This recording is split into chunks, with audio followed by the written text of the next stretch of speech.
Not bad for a December afternoon in the Carolinas. 42 degrees, light wind, and they're talking about maybe some rain later on as the game goes on. The St. Louis Rams have won the toss, and Carolina will kick it off. And Baldy, I know this is the one area you think that Carolina may have an advantage today. Well, their special teams have kept them in a lot of these games. You know, they lost 6 games by a total of 17 points. And field position has been something they've been able to win. Strong candidate starts from the 13 for St. Louis. Nice return of about 20 yards. And so that gives Kurt Warner, his greatest show on turf, their first opportunity of the day. You see the difference Warner has really made since getting that cortisone shot. 10 touchdowns, 1 interception versus 18 and 15 before that. Up front, the same starting 5 on the line. Pace, Newton, McCollum, Timmerman, and Tucker. A couple of guys with a chance at 1,000 today. Torrey Holt could go over the 1,000 yards receiving mark.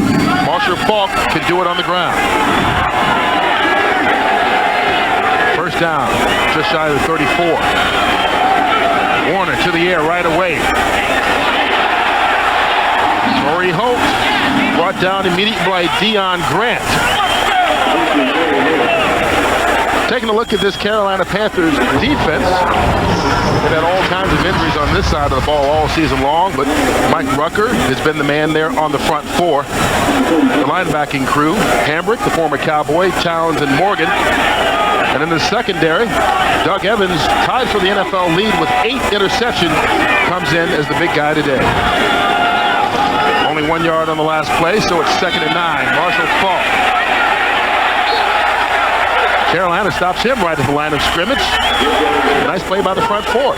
You know, I was down there talking to the tight end coach for the Rams, Wilbert Montgomery, of course, of the Philadelphia Eagle fame, and he was telling me that it's very difficult to blow a team out twice in this league. You know, they blew the Panthers out 6 weeks ago, 48-14, but it was really over in the first quarter.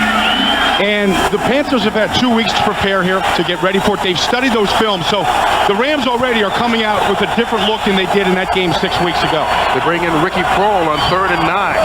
They need to get the 34 for the first down. Warner there and more, intercepted. Jimmy Hitchcock.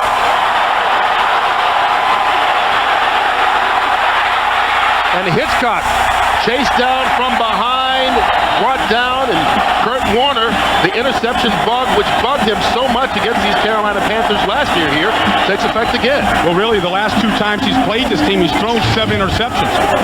Let's take a look at Jimmy Hitchcock here on Torrey Holt. Holt goes up for this ball. He got both hands on it. He tipped the ball, and Hitchcock was able to come down with it. But this ball got a little away from Kurt. He had Torrey Holt open over the middle. Kind of interesting looking at Kurt Warner coming in yesterday to our meeting. He's saying that his thumb's feeling a lot better, but he still had it all taped up yesterday. Yeah, that was a little high. 30-yard return on Hitchcock's 3rd interception of the year. They give it to Richard Huntley right away. We talked about before today how Kurt Warner really has struggled against this Carolina Panther defense. Last year threw 4 interceptions, and the team scored only 3 points last December right here. And he was coming back from that thumb injury last year. His first game back after missing quite a few weeks. And then really in the game 6 weeks ago, he threw the ball poorly in that game. But they scored enough points not to worry about it that time. Winky's first pass into the end zone. Touchdown, Carolina Panthers. Isaac Bird.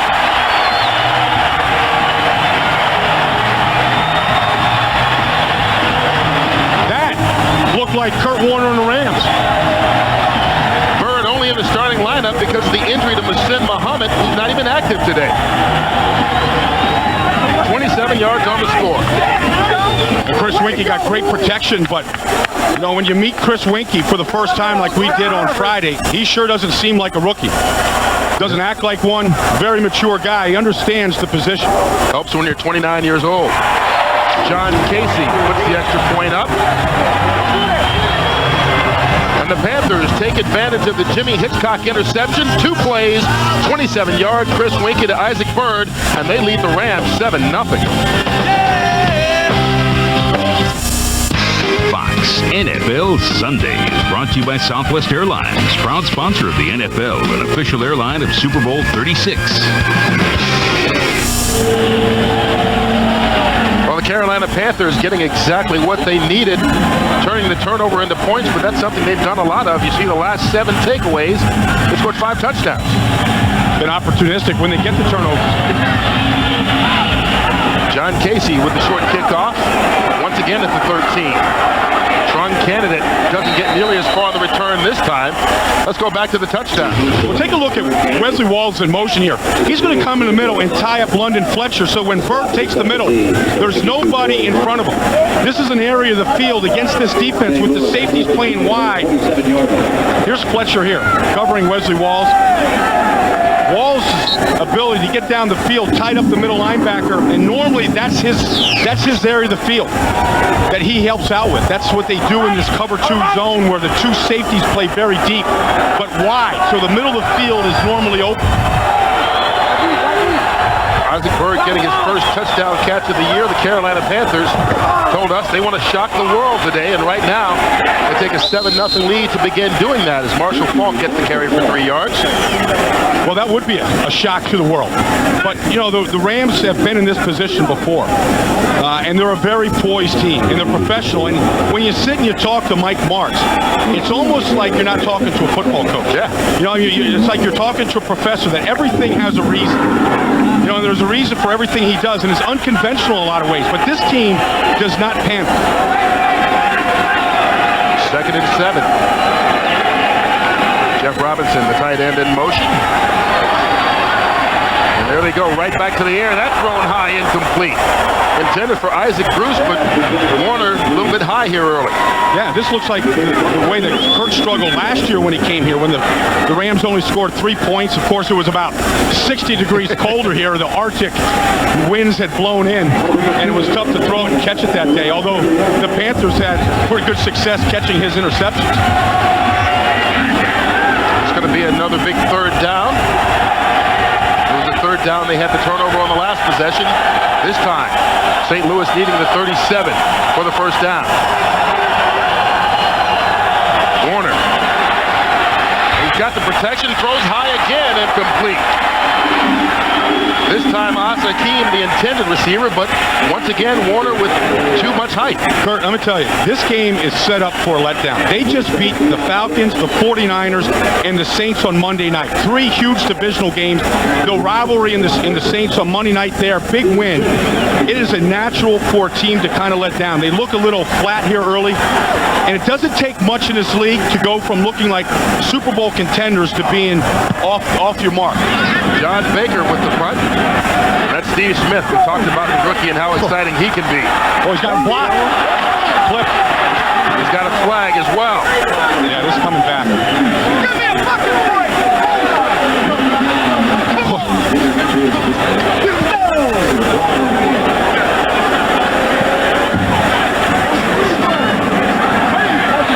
There's going to be a clip on the edge. Really, the Rams had him covered down there. Sherry Austin, our referee. Return. Illegal block from behind, number 52 of the receiving team. 10 yards, 1st down. Called on Corey Minor. So the Panthers will take over with their 2nd offensive possession despite the penalty, leading 7-0. A beautiful sight. Well, the Rams, not necessarily in the Christmas spirit, down 7-0, but it is early. 11:42 to play here in the 1st quarter. Carolina taking over at the 15-yard line after the penalty. Richard Huntley with his 2nd carry. Gets a block. And I'll tell you, picks up 9 yards on the run. Carolina looking enthusiastic, and why not? Chris Winkie has lost more games this year than he did in high school and college combined, but as you mentioned, he's got the confidence of a guy who can get the job done. Up front, Stussy, Nesbitt, Mitchell, James, and Terry. You saw Richard Huntley in the backfield, and Isaac Byrd, who had the touchdown catch, playing in place of Muhsin Muhammad, who's out with a bad ankle. Pass completed for the 1st down, low. Wesley Walls with the catch. We need to catch up with JB for a game break. Hey, Kurt, in the battle for the last playoff spot in the NFC, it's between the Saints and the Bucks. Bucks came out strong. Brad Johnson to Carl Williams, 14 yards to pay dirt. Rondé Barber then picks off off Aaron Brooks on the next series here. Rondé Barber returns it to the 12 of the Saints. Mike Alcott takes it across from one. It's now 14-0 Bucks. Back to Kurt and Brian. Every time you get ready to count the Buccaneers out, they come up with a game like this. Like an elimination game. The team that loses that will lose all hope for the playoffs. Up top for Wesley Walls, incomplete.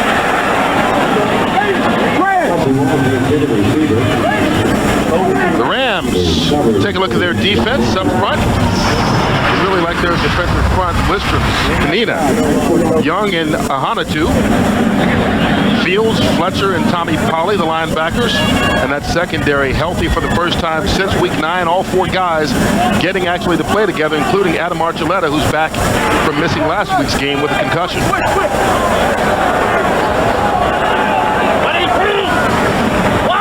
Second down after the incompletion at the 33. Richard Huntley again. Huntley with a pickup of maybe 4 yards on the play. London Fletcher with the stop.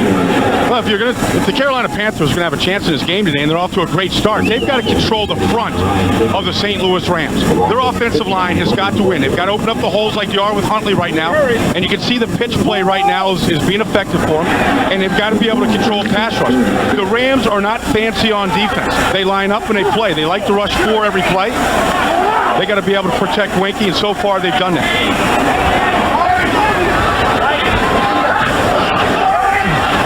Winky to the air on second down. He throws a little high. Wesley Walls can't hold that one in. Got a little bit of pressure that time on Winky. London Fletcher, the middle linebacker, came with Grant Wistrom looping around. Watch Wistrom come around here. He gets in the face of Winky. I'm behind you. Kind of rushed that throw just a little bit. Let me get out. Ball's incomplete, brings on Todd Sauerbrunn, the leading punter in the National Football League for the first time today. And Oz Hakeem, who can be dangerous himself if he holds on to the football. Let's go, back to take the punt, and that's a booming kick from Sauerbrunn. As a matter of fact, booms too much, all the way into the end zone. 63 yards on the punt. That's the 9th consecutive game that Sauerbrunn has had a punt of at least 60 yards. Not bad.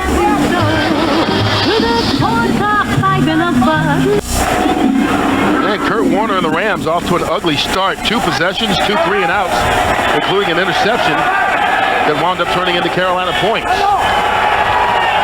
They start now from the 20-yard line. Can't complete it to James Hodgins out of the backfield. Warner now 1 of 5, and this Carolina secondary, one of the few probably in the league that like to see Kurt Warner coming their way. Last year here in Carolina, they had 4 interceptions on Warner. This year, Jimmy Hitchcock had 2 in that game, and this year in St. Louis, they had 3. Already in this game, they picked him off on the very first possession of the ball game. When you have success against the quarterback, it can carry over from game to game. And I think this secondary feels confident if the ball is an errant throw, they can come up with it. Marshall Faulk on the draw play. Slips a couple of tackles, going to fight his way out near the first down marker. Kurt, I don't want to make excuses for Kurt Warner. Certainly he's had his troubles against Carolina here last year, and we've already documented, but this is the first game they played outdoors in a month. They played San Francisco and Atlanta in domes. They played New Orleans in a dome, and they just haven't been out in the elements. You know, everybody always says that. You know, a dome team, it's always tough this time of the year. Now, it's not cold and there's no elements, no wind out here today, but you just haven't played at this level for a month outside. You kind of forget what it's like. 3rd and 1. Faulk again. He's going to be stopped and then scoots his way around for the first down. That's typical Marshall Faulk. Winds up picking up 3 when you thought he had none. Well, that's a good panacea for this offense, is to get the ball in Marshall Faulk's hands. Well, Faulk now 12th all-time on the NFL career yards list. And he came into this game needing 106 to go over the 1,000-yard mark for the 3rd year in a row as a Ram and 7th time in his 8 years in the NFL. Already he's got 15. But I think a lot of people forget about those 5 great years he had in Indianapolis before he came here. First down from the 32. There on the draw play again. Marshall Faulk into the open field. And that's always the danger with him. He takes takes it into Carolina territory, a pickup of 20 yards. We talked about the Carolina DBs like to see Kurt Warner. I'm sure they don't like to see Marshall Faulk. Well, his best game this year was against the Carolina Panthers. His best game? His best half. That's right, it was just a half. But he had just come off a knee injury where he missed 2 weeks playing the Panthers last time, and they wanted to get him tested, and they wanted to see if he was healthy. They got the ball to him early and often in that game. 183 and just a half a play that time. He gets the carry again. Faulk picks up 4 yards on the run, and he's doing it in smaller chunks than he did the last time they got together.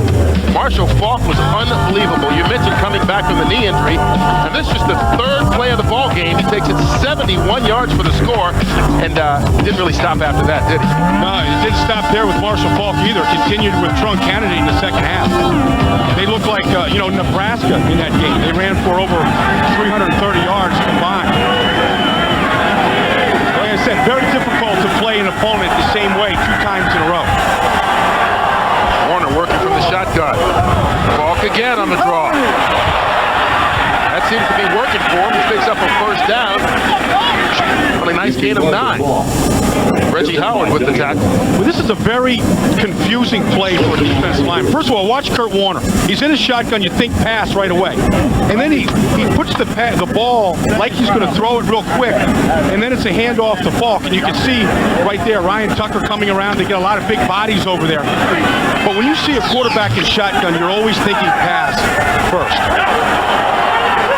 Rams with 3 receivers in the game. Just the tight end Ernie Conwell going in motion now. The pitch to Marshall Faulk. This time Brenton Buckner and Panthers sniff it out. And Marshall Faulk is a workhorse back. At one point last week against New Orleans, he ran the ball 6 plays in a row. And he just did 6 more times. Six plays in a row. And so Mike Martz, calling the plays on the sideline, he'll do that from time to time. That's their fallback. Every team should have a fallback. When things aren't working, the passing game isn't going. It's nice to go to something is a good constant for you. And for the Rams, it's getting the ball into Marshall Faulk's hands. Faulk alone in the backfield. Ricky Cole now the 3rd receiver. Warner with the pump fake. Can't find anywhere to go, and he takes off running. Kurt Warner wrapped up. Brought down after getting the first down by Gillis Wilson, but he took a shot in the head. Doug Evans says he was going down. It looks to be all right. Well, a couple weeks ago, Mike Martz told Kurt that he wants him to run more. And I thought that was kind of shocking because he always takes his shots during the game and takes his hits. But he thinks he can be an effective outlet when everybody does jump on a passing game and they commit double coverage to all the receivers, that there's going to be lanes open for him to run. 1st and 10 from the 25. Warner to the air. Gets a completion out to Torrey Holt. Warner's pass played to Isaac Bird. This offense and this team is better than they were when they won the Super Bowl. And one way you can know that is to look at the ball distribution. Torrey Holt right now, Isaac Bruce, none of them have 60 catches in this league. You would think with this offense, as many points they scored, that they'd be up there around 80, 90, around some of the leading receivers. But the fact is, this ball gets distributed to more people now, to the tight ends and to the backs. Empty backfield. Marshall Faulk in the slot to the left. Now in motion. Hand off to Faulk again. Down to the 12-yard line. A pickup of 7. Good enough for the first down. You take a look at this St. Louis Rams team, and the perception is that they score a lot of touchdowns with a lot of big plays, 40 yards, 50 yards, 60 yards. Well, they do, but they also score from inside the red zone once they get in there, unlike a lot of other teams. Well, they've been there more than any other team in the league, and they've scored more touchdowns than any other team in the league in this area. But they like to run the football right here. Carolina right here is playing 4 deep across the secondary. And it's very difficult to find openings in the end zone. This is where they really like to run the football. This is the 11th play of the drive. Faulk alone in the backfield. He gets the handoff. Marshall Faulk breaks through a hole. Finally brought down by Deion Grant, but only after he picked up 5 more. On the carry, Marshall Faulk. Well, Faulk has kind of been the workhorse on this drive. Yeah, when they get Jeff Robinson, the tight end, coming in on a wham block here, and then run right behind the left guard, Tom Newton. And you see the toughness of Marshall Faulk, and that's why I refuse to ever buy into the fact that this is a finesse football team, because he can deliver a pounding and punishment as much as any back in football. Second and 4. The pitch to Faulk. Marshall Faulk can't find enough blocking. Picks up only 1 yard on the play, but that's the 9th carry he's had in the 12 plays on this drive. Well, you see, they're running the football because Carolina's coverage is dictating it. You're going to see James Hopkins, the fullback at wide receiver, coming on this crack block right here on Darren Hambrick. Just trying to get Faulk the ball in space out there on the corner.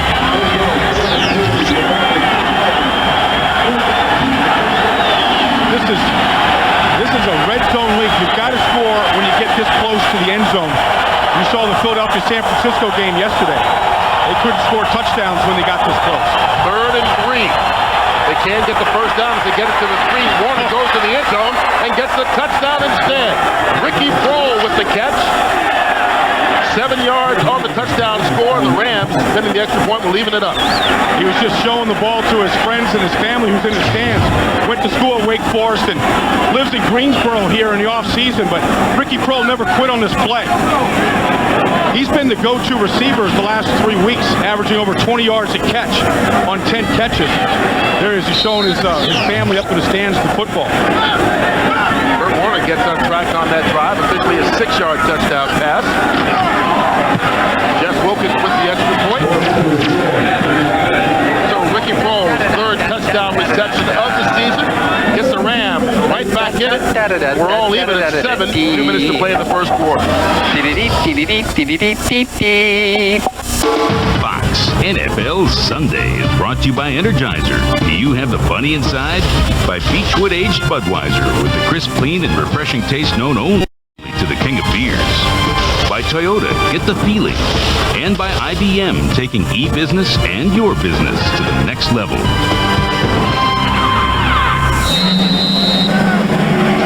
Rams with another long drive. As far as time, that's the 3rd longest drive they've had all season. Coming into this game, 67% of their drives have been over 60 yards. They score quick and they score long. Steve Smith takes the kickoff. Fights his way out to the 36-yard line. Nick Sorensen brings him down after the 25-yard return. Ricky Prohl getting the Rams on the board. His 40th career touchdown. We're all even at 7 late in the first.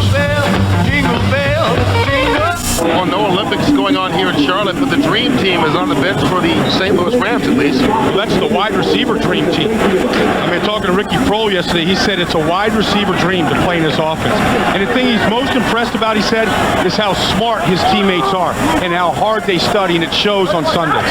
First down from the 36 for Winky. Right over the middle, the tight end Wesley Walls, and Walls with an 11-yard pickup. And the first down for Carolina.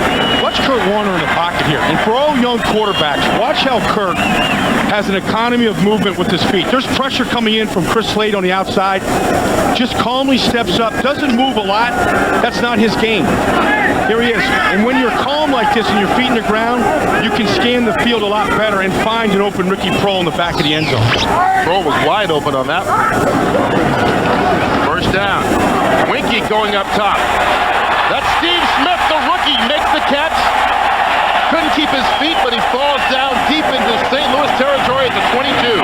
And an exciting football player. That's only his 11th offensive touch all year. Here he is in motion working on Dexter McLeon. But you see the speed. Adam Archuleta, who it's his first game back after a couple of concussions, makes a bad play on the ball while it's in the air. 33 yards on the reception by Smith.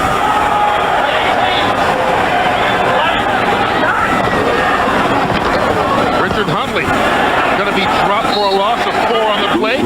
Out to Los Angeles and JB for another game break. Hey, Kurt and Brian Washington trying to hang in for that last playoff spot, trying to get in contention for it. 3-yard walk by Stephen Davis to go up by over Chicago. Pittsburgh trying to clinch a first-round bye. Cordell Stewart hooking up with the backup tight end, Matt Cushing, 4 yards. That makes it 14-7. Pittsburgh, that in the first. Back to Kurt and Ryan. All right, JB, it's fun this time of year watching the game outside the game and how everything affects the playoff picture. Winky rolling out, almost picked off. Boy, he wanted to throw to the running back, Richard Huntley, coming out of the backfield. And Grant Wistrom, who picked off one last week in the Monday night game, was right there. Well, Grant Wistrom is such a good athlete. Here he is up on the top here, working on the left tackle, Todd Stussy. But he just feels this. I mean, he's rushing the passer, but he also saw Richard Huntley set up for the screen. And so it's an instinct. And we just saw Grant Wistrom coming into the stadium today. And I remember when he came out of Nebraska as a first-round pick, they said he was too skinny and undersized. He's grown into a mountain of a man. Carolina needing the 11 to keep the drive going. Won't get it this way. Sacked and lost the football. Adam Archuleta was the guy who got there to knock the ball out. Carolina, luckily for them, recovers the football. Jamar Nesbitt falls on it on the final play of the first quarter. Carolina hanging in there. And the way Winky took a shot here, they're hanging tough. End of the first quarter, we're all tied at 7.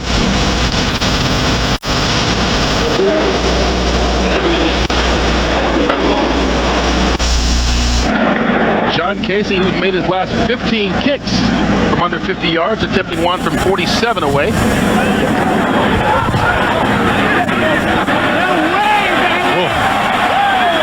Well, as soon as you mentioned it, he had made his last 15 before that kick. So Carolina fails to put points on the board, and we're still tied at 7. So delightful. Since we've no place to go, let it snow, let it... Fox NFL Sunday is brought to you by Miller High Life. To live simply, proudly, boldly, manly. This is the High Life. By Visa. It's everywhere NFL fans want to be. By Volkswagen. On the road of life, there are passengers and there are drivers. And by UPS, the official delivery company of football fans everywhere. Oh, the Carolina Panthers right in there.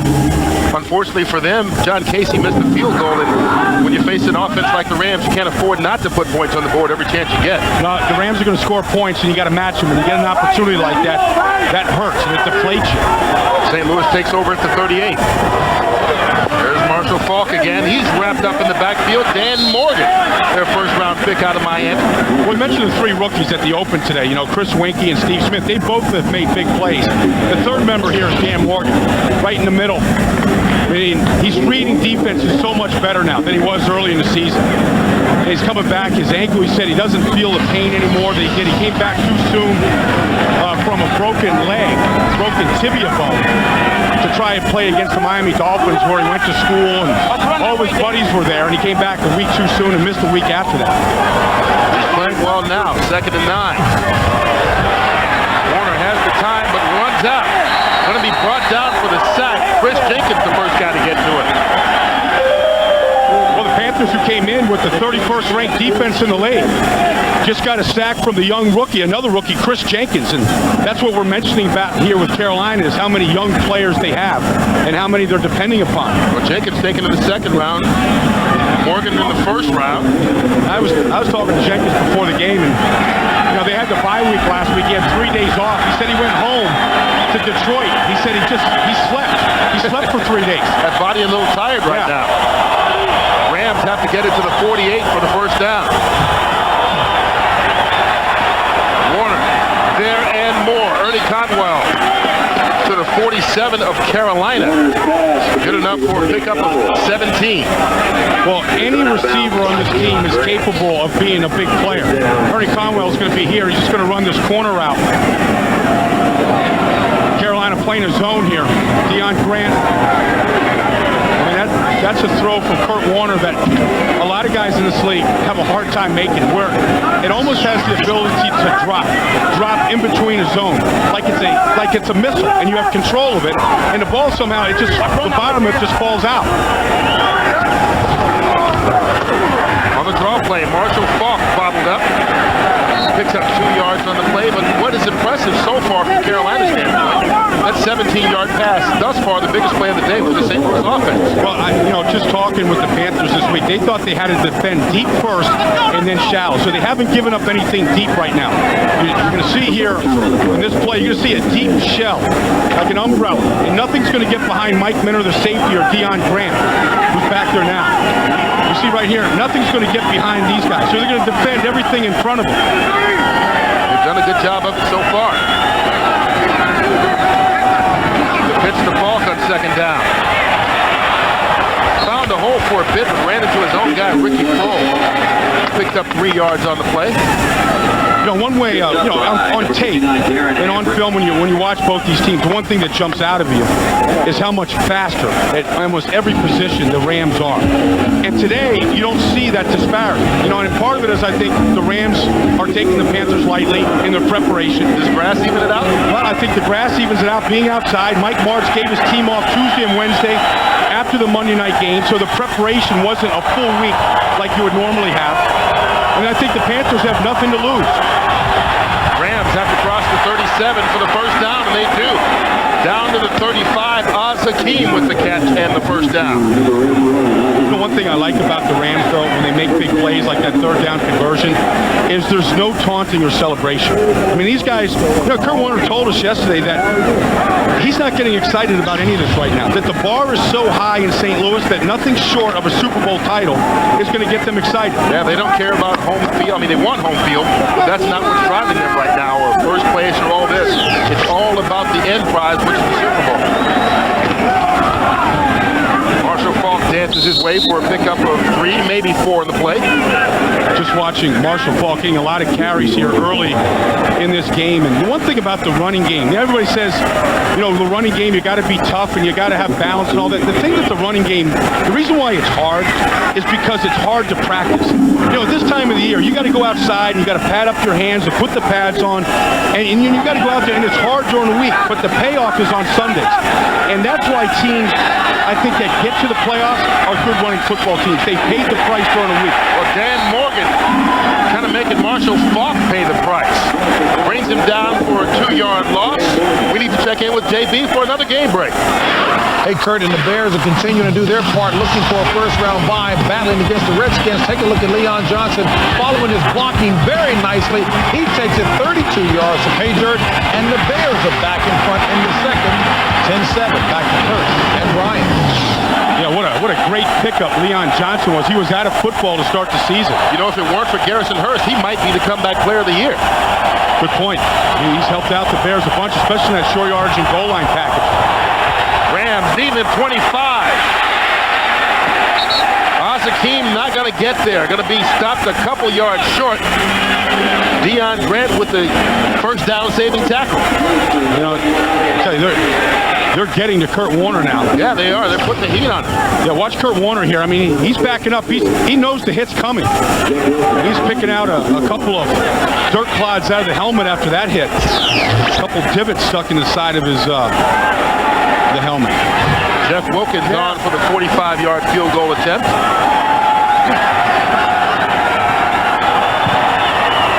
He gets it up, and that one will be wide right. So both kickers have missed long field goals today. Long but makeable. Missed field goals keeps us tied at 7 apiece.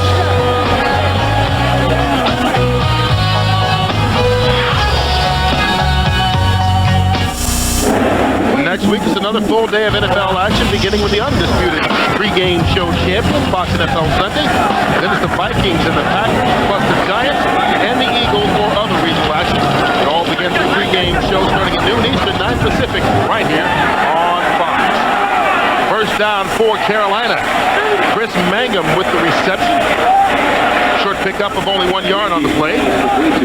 And as we get to this time of year, we get to talk about playoff picture, and here's what it looks like in the NFC. Rams, Bears already clinched the playoff berth. They lead their divisions as well, just like the Eagles, but the Eagles lost yesterday, and so they still have to have one more win before they can clinch the NFC East. Tampa Bay trying to stay in there right now on top of New Orleans early in that football game. Wink Winky loses his footing but regains it. Finds a receiver. Donald Hayes with the catch on the sideline. All the way to the St. Louis 45-yard line. Give him 19. Well, Donald, right there, you're going to see a great play by Winky getting the ball down the field to Donald Hayes, who has a huge wingspan. But watch Winky in the pocket now. I said that the Panthers had to control the front four of the Rams, and they do. But no panic, a little bit like Kurt Warner-like. And then watch the reach here of Donald Hayes, who's about 6'5", but the arms and the reach of about a man 6'8". First down at the 45, Richard Huntley. Well, he's going nowhere. Adam Archuleta, one of the first rounders for the Rams, with a stop. Going to drop him for a loss. You know, the Rams, they don't want to blitz. They really have a very simple defense. It's a simplistic design. And we talked with Lovie Smith, the new defensive coordinator, yesterday. And he said he allows his defensive line to work the offensive line. They don't rely on gimmicks. They're not a big blitz team, a zone blitz team. They allow their front four to set up the offensive linemen and over the course of a game, find a way to beat them. Tight end Chris Mangum goes in motion. Winky throws high, incomplete, intended for Isaac Bird, and here comes flags all over the place. Dexter McLean was in on the coverage. We'll see if the penalty is against him. We got a couple of flags still thrown in the secondary. 21 defense, automatic first down. And it is going to be called on Dexter McLean. Dexter McLean playing the right cornerback here. Played safety last week in a pinch because of the injuries that the Rams had. Wow. That's a good acting job by Isaac Bird. Because, I mean, you can at least put your hands on a guy. I mean, I don't think he really shoved him by any means. Well, there's a little shove, but that ball was thrown high. I think Bird knew he wasn't going to catch it, but he drew the penalty. First down from the 38, the end around to Steve Smith. They're trying to use the rookie speed. They get penalty flags on the play as well. So they should. They should try to find more ways to get him the football. I think this is going to be a penalty against Carolina on the outside. Yeah, but maybe coming back. But, you know, if you're a good returner in a kicking game, in a punt returner or kick returner, you're a good football player. You understand how to protect the football. You know how to beat a man. You're tough. You take great shots. So, you're a tough guy. And that's what Steve Smith is. He's a good football Illegal player. block from behind, 34, 10 yards, repeat first down. And that's called on Richard Huntley, negating the little action that Steve Smith did see. Here's the speed of the St. Louis Rams here. Okay, you get pressure right there from Tyoka Jackson, but watch how many yellow and gold pants get there to the football. There it is. Richard Huntley pushing on Aeneas Williams. The problem wasn't so much the pants they got there, it was the bodies in them that stopped it. We talked about the simplistic scheme of Lovie Smith. It's the players in the scheme. That's why they're able to keep it so simple. They've got great talent at almost every position. Just trying to figure out the spot of the ball, the officials are. Back it up to the 48-yard line, so it'll be first and 20 from there. Well, watch the Rams here. Watch how they all get set. I mean, they're lined up here, man-to-man, two deep safeties. Everybody's lined up at the snap. Wesley Walls just finds a pocket, picks up 13 yards on the play. Now, the weakness in this defense, when they play it deep safeties like they do, is going to be in the middle of the field. That's where the tight end Wesley Walls can get into. See, watch how deep these safeties are. That's the open spot. As soon as he catches it, though, you see 5 guys wrapping him up. Winky, and that one almost intercepted. Martin Field just got his body all kind of twisted, couldn't haul it in, but that ball thrown right to it. Well, Chris is an improving quarterback, and he's getting better. He's a studier of the game. He takes notes. He's professional. He shows up early, watches a lot of tape, but this one was just a bad throw. And he knew it right away. You almost see his body language. He kind of looked down like, oh boy, I got away with one. I mean, he was looking at Wesley Walls the whole way, and when you're playing a zone like the Rams are, you're looking right at his eyes and reading his eyes. Rams showing blitz. They back off. Carolina needs the 28. Patrick Jeffers, his first catch, and he gets the first down. A gain of 10 yards on the play. Tommy Colley with the stop. Oh, and the road back to recovery sometimes is a long road from Patrick Jeffers. A guy that had a huge season 2 years ago with Steve Berline when he had 12 touchdown catches, but he's had a couple of knee operations, and his speed is fine. It's the ability to break down and come out of a break that he doesn't have the quickness and the speed that he once had. But he's a big body and a big target, and they haven't given up on him yet. Missed all of last year in the first 6 games this season recovering. That's just his 4th catch of the year. Richard Huntley fights his way for a pickup of 2. So far, if you look at these 2 quarterbacks, they each have a touchdown pass, but at least statistically, Chris Winkie is outplaying Kurt Warner. And that's a surprise. I mean, let's face it, you come in here thinking Warner, and now you're talking about Chris Winkie, but you know, the fact is that Kurt Warner, I think he was taking the Panthers lightly, and almost that's sort of their mentality, is that they said, look, we know the talent, and we've got more talent than them. We should be better. And I kind of like that about the Rams, that they're not cocky or arrogant. They don't have to sugarcoat things to get ready for a football game. But you can see the difference this game makes as opposed to the first meeting. Winkie over the middle, and that one almost picked off. Dexter McCleon had to go right through his hands as he was covering Isaac Bird. Well, he's gotten away with a couple, and sometimes it does take luck. Well, he's working on Isaac Bird against Dexter McCleon here. He's going to run like a skinny post, a little out move, threw the ball behind him. You know, and the one area of Winkie's game that has to improve is just his accuracy, because, you know, all Panther fans were spoiled by what Steve Berline did here for 2.5 years. You know, one of the most accurate quarterbacks in the history of this game. But to a man here in Carolina, Winkie reminds a lot of the players of Berline, the way he handles himself and the way he's earned the respect of his team. Richard Huntley needing the 17. Flags on the play. He didn't get enough yardage for the first down before Leonard Little stopped him anyway. Leonard! Open your eyes! I don't think they're whispering sweet nothings. I heard somebody screaming face mask. Somebody had opened their eyes down there. Everybody's trying to influence Sherry Austin with the call. Personal foul, face mask against the runner by the defensive player in the middle of the line. Half a distance to the goal, automatic first down. Well, he didn't say who it was on yet. Let's see if we can find out. Mike Martz doesn't have a play chart. He has a menu in his hand. Boy, that was fast. Looked like it was against Leonard Little, maybe. But it was a 15-yard variety. And that's going to be a costly penalty because they didn't have the yardage for the first down. It looked awfully incidental, which would be a 5-yard variety.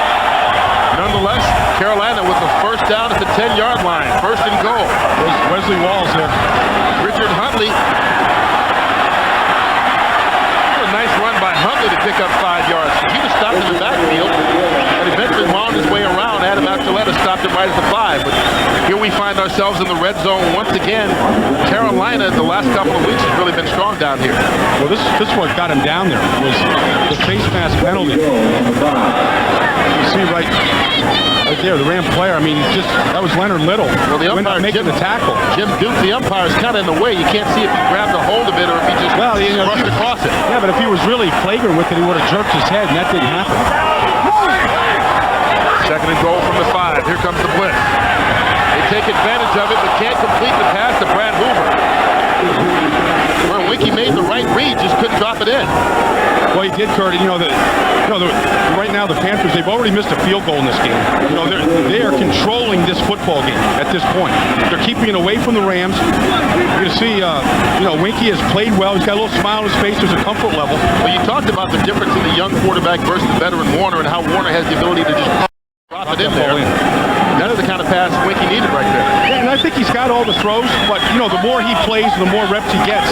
He's also playing with a very sore shoulder, a game that he actually missed against the Rams the first time they played. Carolina going to call its first time out of the game. While they take one, we will too. We're still even at 7, 4.5 to play here in the first half. Decorations on The Panthers missed an opportunity in the last play. Look at the two X's here. Hoover and Ahanotu. This is a mismatch. Defensive end on the fullback. Winky just missed his throw. And that should have been 6 points. That's a throw Berline probably would make in his sleep, but Winky, a rookie, still learning, trying to figure out the touch on certain passes. The fact that you don't get that many opportunities this close to the end zone to make that throw. 3rd and goal from the 5. Winky throwing down low to Isaac Burr, who doesn't make the catch. That was going to be short of the goal line anyway. In the last couple of weeks, I mean, Carolina has done well in the red zone, has scored 5 touchdowns in 6 possessions, but not going to get one today. Well, you got to challenge the end zone. You got to throw the ball into the end zone in that area of the field if you're going to throw it. I get frustrated every week by watching teams throw the ball short of the end zone line. They score a touchdown, throw the ball into the touchdown area. John Casey, who missed from 47 yards away on his last kick, this time from 23 out. A bit more accurate. Casey with the field goal gives Carolina the lead. 10-7.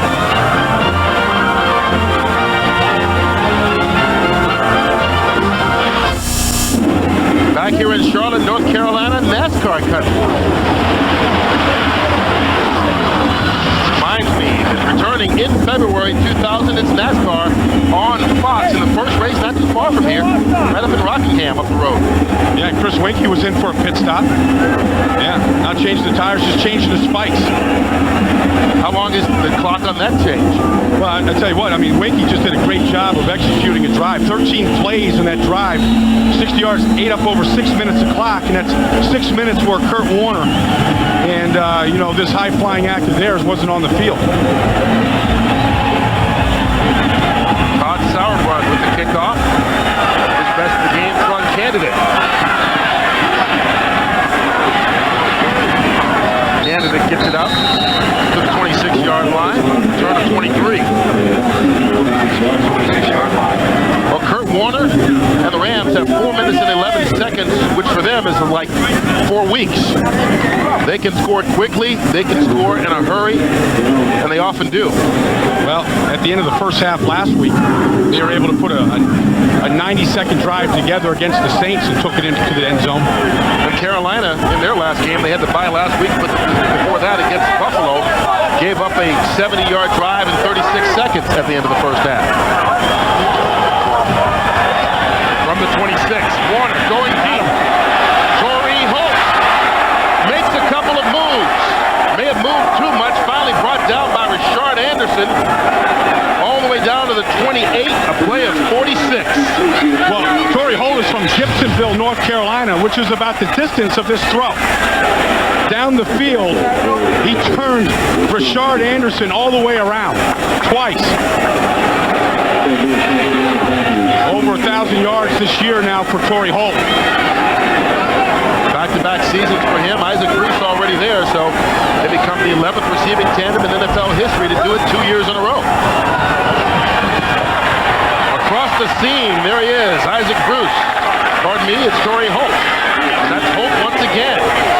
Well, you mentioned that the Panthers gave up a touchdown drive to Buffalo 2 weeks ago in 36 seconds, and it was a lot like this, big plays down the field.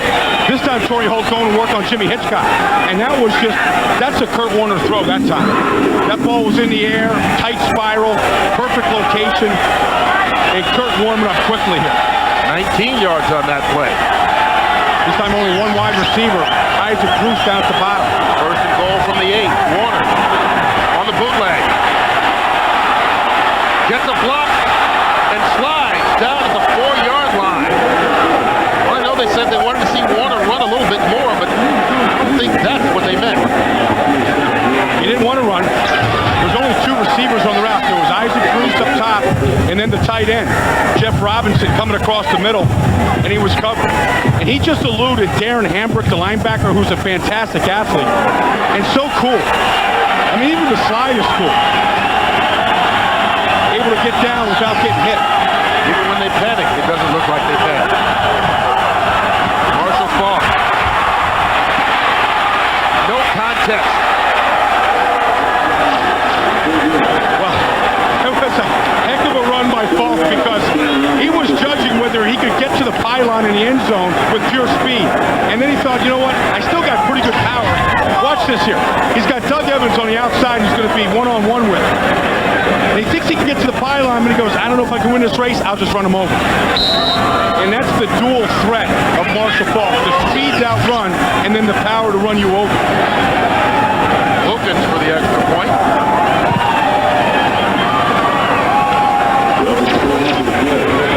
So Marshall Faulk with a nice 4-yard touchdown run is set.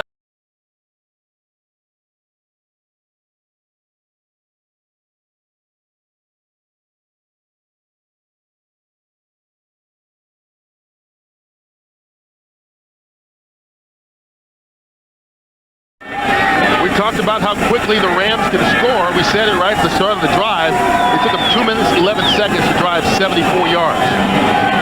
Marshall Faulk barely broke a sweat on those 4 plays. Barely out of breath. I think he's drinking the Gatorade just for fun, not because he needs it. Look at how calm those 2 guys are on the sideline. I mean, civil conversations. I mean, it's so civil. You know, nobody gets too emotional over there. Even though that they haven't played well in the first half, they just took control of this football game in 2 minutes. Well, they play like they're in control at all times. When you meet with them in the meetings, when you see them on the field, this is a team that just has a calm about it. Well, I think, you know, it starts with their talent level of what they have, and they know that they're good. But I think they also know they're good, and they work hard as well. It's a good combination. Booming kick by Jeff Wilkins to the back of the end zone, taken for a touchback. 2-minute warning here in Carolina. The Panthers hanging in there, but the Rams lead it.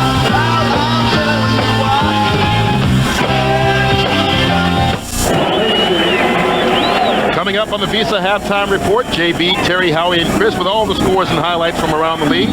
Plus our Fox Sports ticker will have up to the second stats. That's 1 minute 59 seconds away on the Visa Halftime Report. Marshall Faulk and the Rams with a 14-10 lead, just taking it.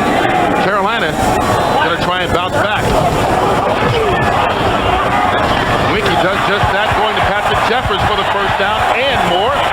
Nice gain of 16 yards, and he gets out of bounds. Well, I think the big difference in this Carolina Panther team this week versus the first time they played the Rams is that man, Chris Wink. I mean, they started Matt Lytle in that game, who made his first NFL start. They couldn't do anything in that game. They didn't have a first down in the first half in that first game. Well, look at the stat difference between Week 9 and today. But, you know, when you get to Week 15 of the NFL, it may say rookie next to your name, but you're not a rookie anymore. This is his 14th start in this league, and he's grown up quickly. From the 38. Winky with a quick pass for Wesley Walls. Walls picks up 6 more yards on the play. London Fletcher with the tackle. Watch Winky take control of this offense here. You know, he too is a very poised guy. You know, you see it in the meetings when you talk to him. But he's got the offense set right now, working the 2-minute drill.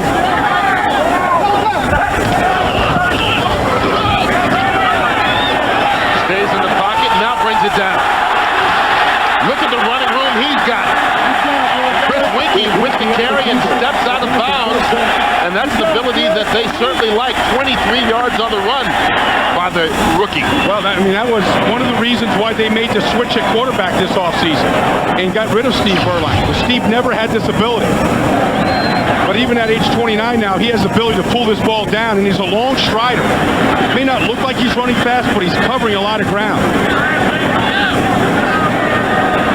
You know, and versus all other rookie quarterbacks in this league, there's no comparison with what Chris Winky has been able to do this year. He's also run for 6 touchdowns on the season. It's a heck of a pickup in the draft last year.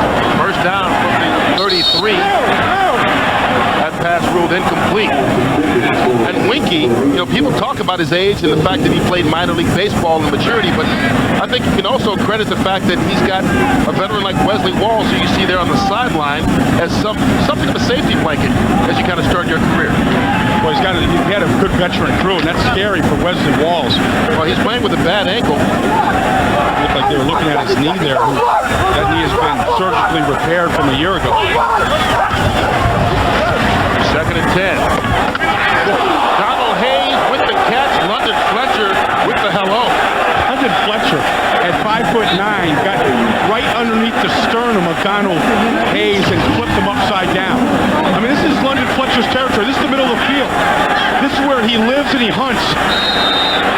just got himself a little Panther there. Carolina uses their second timeout.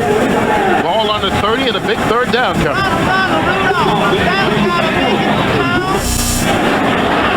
Well, you talk about your Christmas greetings. How's this for the Sunday before Christmas?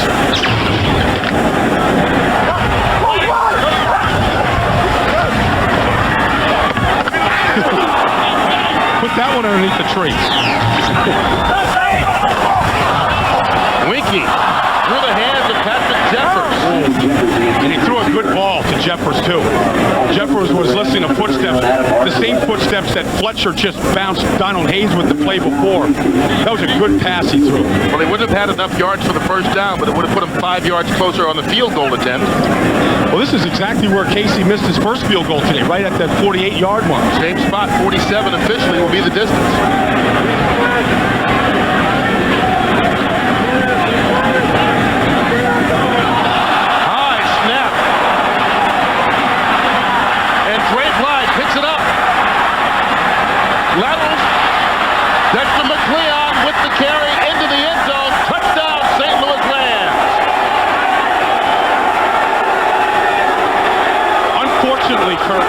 This is Panther football. And at some point during the game this year in this 12-game losing streak, they have a bumbled play, or a couple of them. And it doesn't get any worse than that. Second time they've lined up from 47 yards for a field goal, and this one was just off. Boy, you're going for the kick to pull it to within one at the break. Instead, you're going to be down even more. Well, that's right on Sauerbrunn. Yeah, it wasn't a high snap. Right through his hands. And now he doesn't fall on the football. Dexter McLean, a great job there of getting him off the ball. So the kick goes the other way as in an extra point. Jeff Wilkins with the kick. Dexter McLeon's first career touchdown puts the Rams on top 21-10. Merry Christmas. Jingle bell, jingle bell, jingle all the way. Oh, what fun. How quickly it turns around. The Rams take one possession, 4 plays, 74 yards in 2 minutes, and then a botched field goal attempt and put it in the end zone. And all of a sudden, they go from being 10-7 down with 4 minutes to play in this half to up 21-10. Well, they had control of this football game, but this is what's happened to the Panthers. That's why they've lost 12 in a row. It's not always the talent, but it's what they do during the game. George Seifert said, we have no knockout punch. Heck, they knocked themselves out. That's their knockout punch. It happens to them. Jeff Wilkins kicks off to Steve Smith at the 5.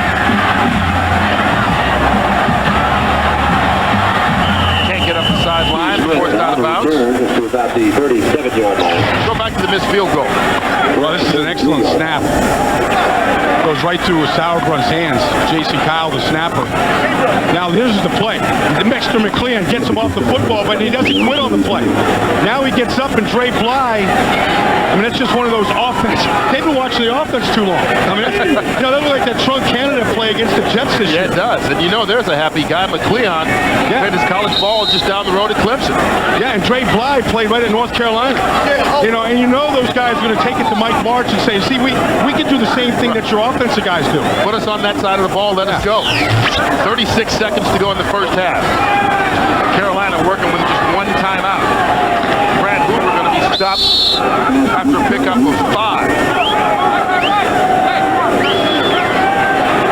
So Winky trying to get something going here as the clock winds down to end the first half.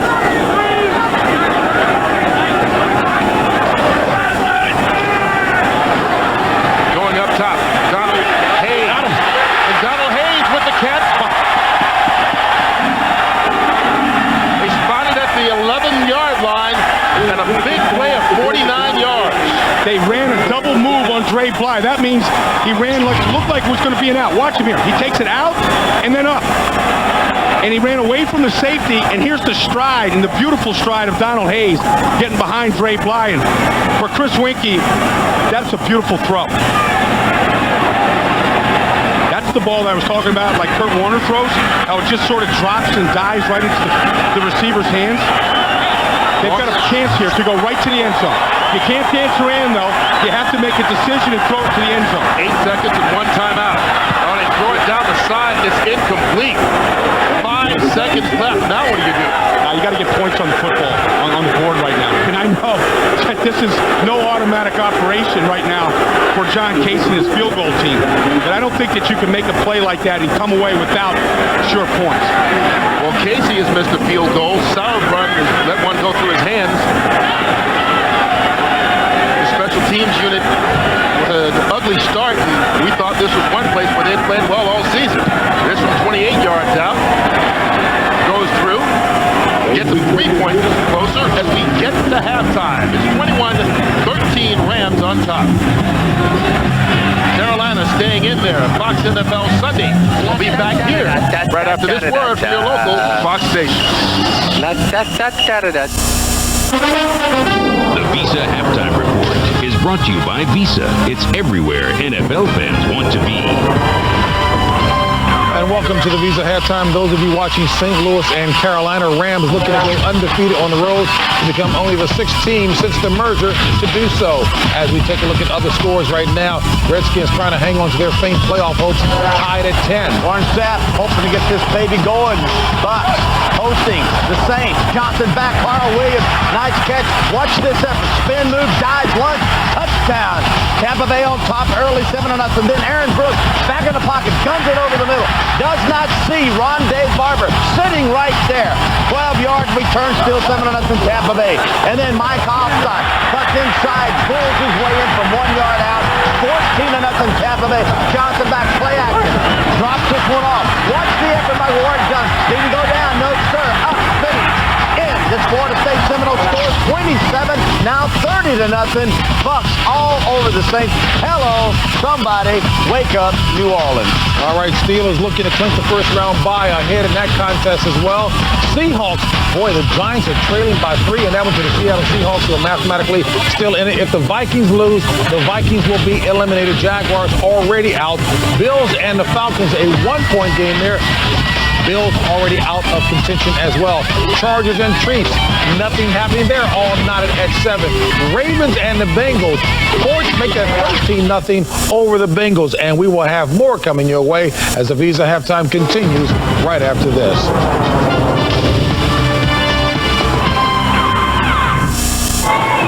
Rams really trying to get on in the last 4 minutes of the first half with 2 touchdowns to take a 21-13 lead here in the break. And you know, whenever the Rams are here, well, the circus is in town, wherever they are.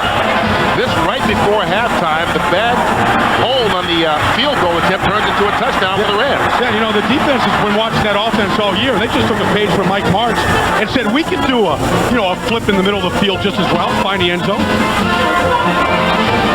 Martz is kind of the mad scientist, if you will. Well, here's a couple of plays. This was Hakeem earlier this year against the Saints, getting on the board with Isaac Bruce, and then the Academy Award acting job by Kurt Warner against San Francisco a couple of weeks ago. That was a short yardage play. Marshall Polk got the first down. It's good. Whatever's in those tubes is working out the way the Rams wanted to. They lead 21-13. We'll be back for the second half kickoff after this word from your local Fox station.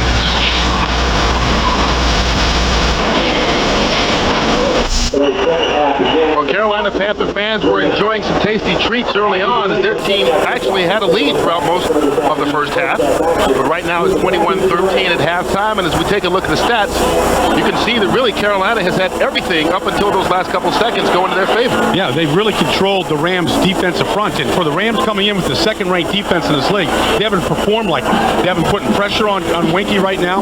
Winky's gotten the ball down the field to a number of different receivers. They've been making the plays like we're normally used to seeing the Rams make the plays. And then I think the other thing is that the Rams haven't gotten anything down the field on offense.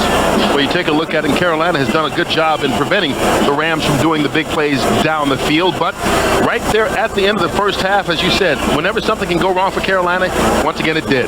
Yeah, it's Murphy's Law, or it's the Panthers' Law. But at some point, they're going to blow themselves up. And when they've been trying to deliver the knockout punch to opponents this year, it's usually to themselves. Well, Well, the comparison of the two quarterbacks in the first half, you would think that these numbers are kind of switched around, but no, Chris Winkie, about 100 yards better than Warner in the first half.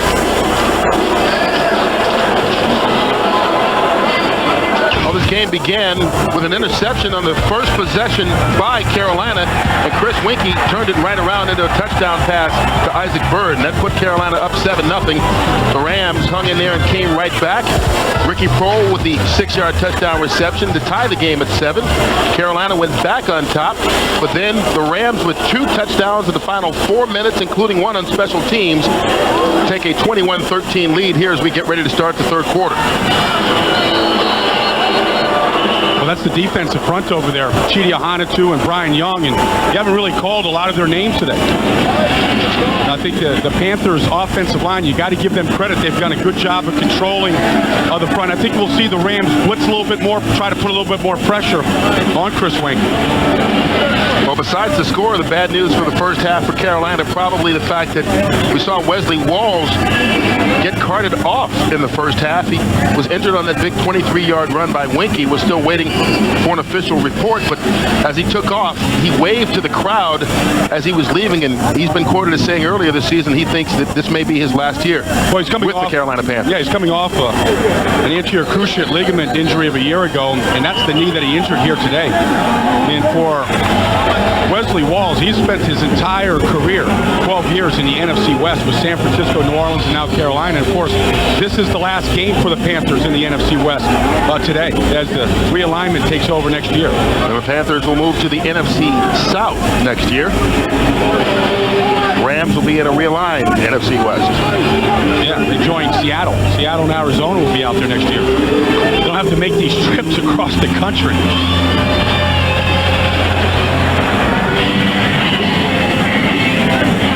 Well, the Panthers will receive first to start the second half. There's the dangerous Steve Smith, who has gotten involved offensively today for the first time. And we talked about the realignment. Here's a look at how it's going to go. Yeah, I mean, you take a look at it, and really the concern of Carolina was they did not want to be in a division with 3 teams with a dome team. So they're lucky to be in there right now with Tampa Bay, so that they don't have to be the only team that doesn't play in the dome. Short kickoff taken by Smith at the 10-yard line. Found a seam before Tommy Polley dragged him down right at the 37. A return of 27. But good starting field position to begin the second half here for Carolina and Chris Winkie. Yeah, and that's what that kid has done all year for this team.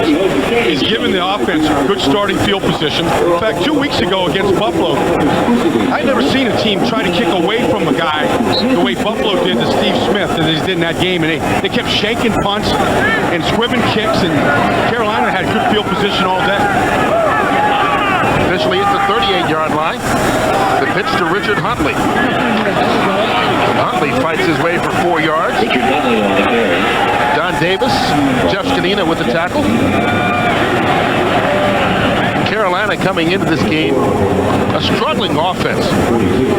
Last in the league in total yards, last in the league in rushing yards, but you see they're just a yard shy of their per-game average. Yeah, and they're doing it without their best player, Hussein Muhammad, and now Wesley Walls out here for the rest of the game. So they're playing with backup guys, but I think the bye week helped them. It freshened them up, not just physically, but mentally as well. Here comes the blitz. John Davis, who came on the blitz and makes the tackle of Richard Huntley. We talked about Wesley Walls. Officially, he's been listed with a left knee sprain and will not return to the game today. We mentioned we don't know whether he'll return to this Carolina lineup ever again, or he thinks he might not, even though he's got 3 years left on his contract. But this guy, Chris Mangum, has taken over, and Mangum has really played well in spots this year. Well, he's almost a clone of Wesley. He went to Mississippi, just like Wesley Walls did. Got the same accent, same country boy demeanor. You know, he just has to learn to run the routes the way Wesley Walls does. Good size and good hands. Panthers need the 48-yard line, but they're not going to get there. Intended for Donald Hayes, incomplete. That's one of the few times today that we've seen Chris Winkie have to push himself up off the ground. That time Leonard Little got there with an outside rush. That's their first 3 and out of the day as well.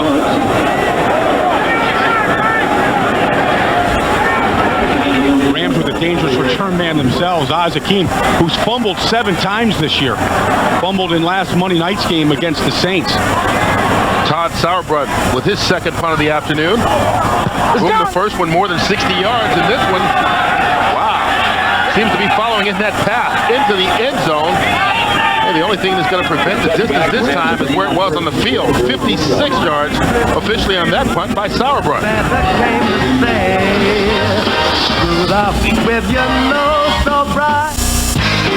Fox NFL Sunday, brought to you by UPS, the official delivery company of football fans everywhere.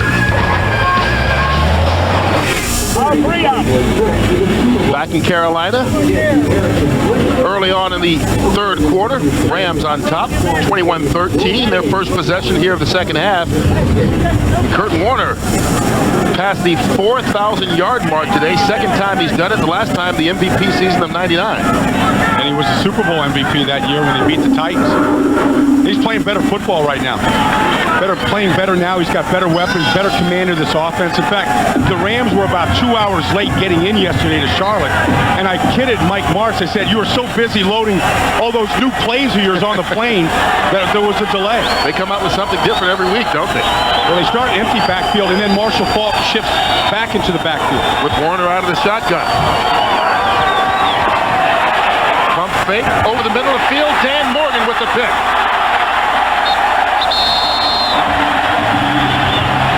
Well, they started the first half with an interception on the first drive. The second half begins the same way. First interception of Dan Morgan's career. Here he is in the middle. He's just going to get into a drop. He's looking at Kurt Warner all the way. That was just a horrible throw by Kurt. He had protection. He had time. You look at the feet here of Kurt Warner. I mean, they get set. He steps up. Doesn't feel the pressure. Looks like he didn't see Morgan. Carolina starts from the 24. Richard Huntley down the sideline. Inside the 10-yard line. Finally popped out of bounds by Kim Herring. But only after he picked up 11 on the first down. Yeah, and they're running behind the left tackle of Todd Stussy, who was brought in here during the free agent period and really solidified that position on this offensive line. See Todd Stussy on the outside here, pulling around. He gets the key block on London Fletcher on that clip crack. And I tell you, if I'm a defensive end and I get cracked in this league, I'm turning around and grabbing the face mask of the linebacker that didn't tell me he's coming. Because that's just bad communication. From the 13, Winky. Whoa. Man, he almost got picked off. Almost threw it right back, didn't he? They threw it right to Aeneas Williams. And somebody needs to tell him Aeneas plays for the other team. I think he knows that, but he was throwing it to Casey Crawford, who's in there right now because of the injury to Wesley Walls. See, that's a 2 tight end set, 84 and 86. They run the routes different than Wesley Walls do. After the incompletion, second down at the 13. They struggled in the red zone today. Little sidearm, and Richard Huntley gets popped after not catching the football. Well, the Rams are hitting all of a sudden, hitting hard.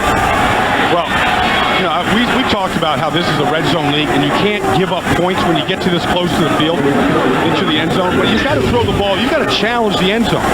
And they're trying to set up a little middle screen here to Richard Huntley, and see Chris Winky throwing that ball like a sidearm pitcher, just trying to get it there. Didn't get much on it. Huntley dropped. He wasn't going to get anything with the catch anyways. Carolina's third trip into the red zone. They can get a first down if they get to the 3. Thrown high, incomplete.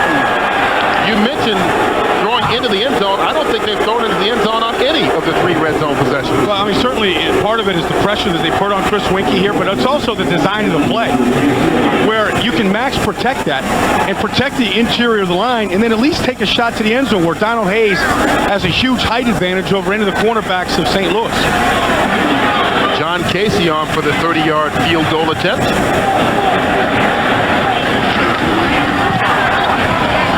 Well, everything works out.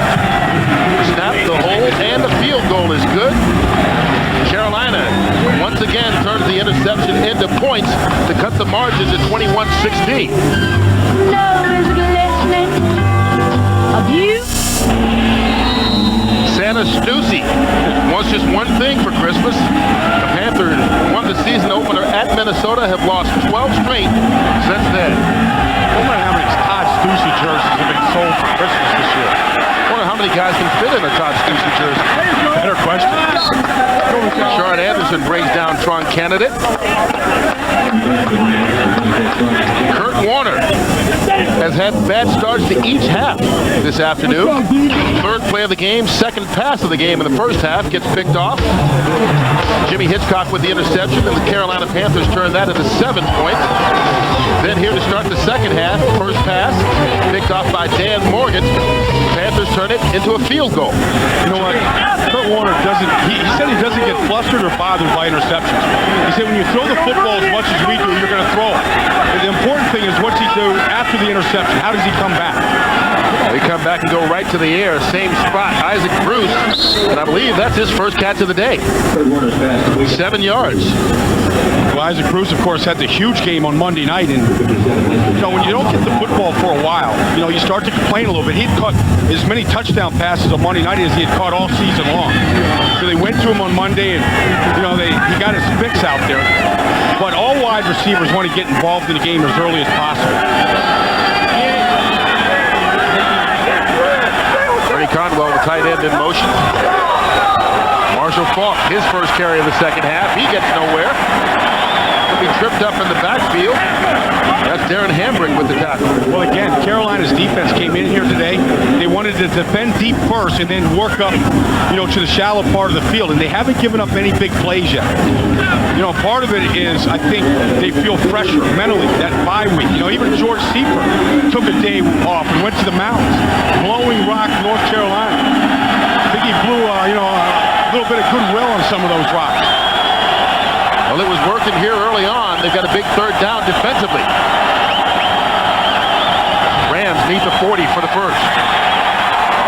They get it. Ricky Prohl into Carolina territory, brought down from behind. Doug Evans stopped him after an 18-yard pickup. And, you know, and Ricky Prohl is one of those guys that was upset after the Tampa loss about not getting involved in the offense. And those last 3 weeks now, he's averaging over 20 yards a catch. And nobody on this team has more catches over 20 yards the last 3 weeks than Ricky Prohl, and he just did it again. It's kind of hard to make everybody happy when you've got this many weapons. Well, that's true. 6 different guys in this offense has led the game in receiving. 6 different guys in the first 13 games. They got 4 receivers in on this play.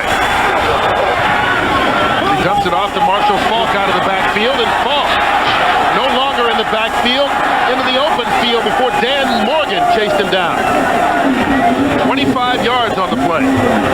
I see Marshall Faulk coming, and they just fall down. I mean, it's unbelievable what he does in the open field. Watch this setup. Here's Faulk, and they're going to dance around. Going to run a little middle screen.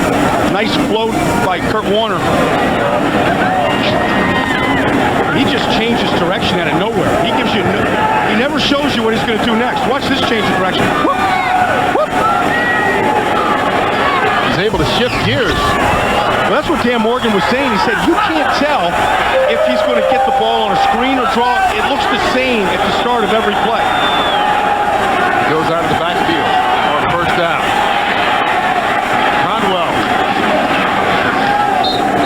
Short pickup on the play. I was saying, Kurt, that Carolina's defending deep first, so that's why right now St. Louis is saying, okay, you're going to play deep like that, and we can't get behind you. We'll take the underneath stuff right now. We'll take it to Marshall Faulk on a middle screen. We'll throw it to Ernie Conwell.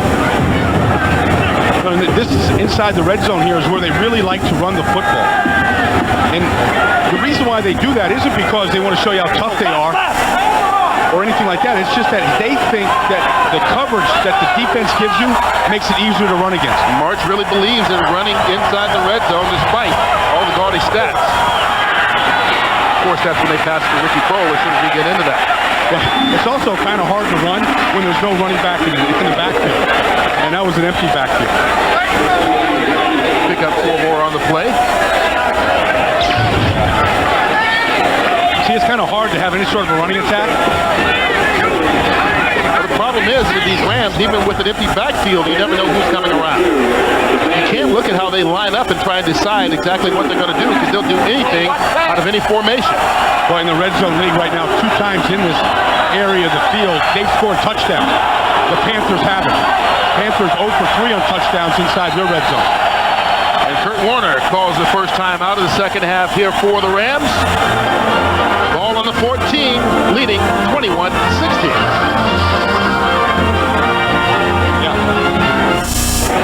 We talked about the mad scientist Mike March.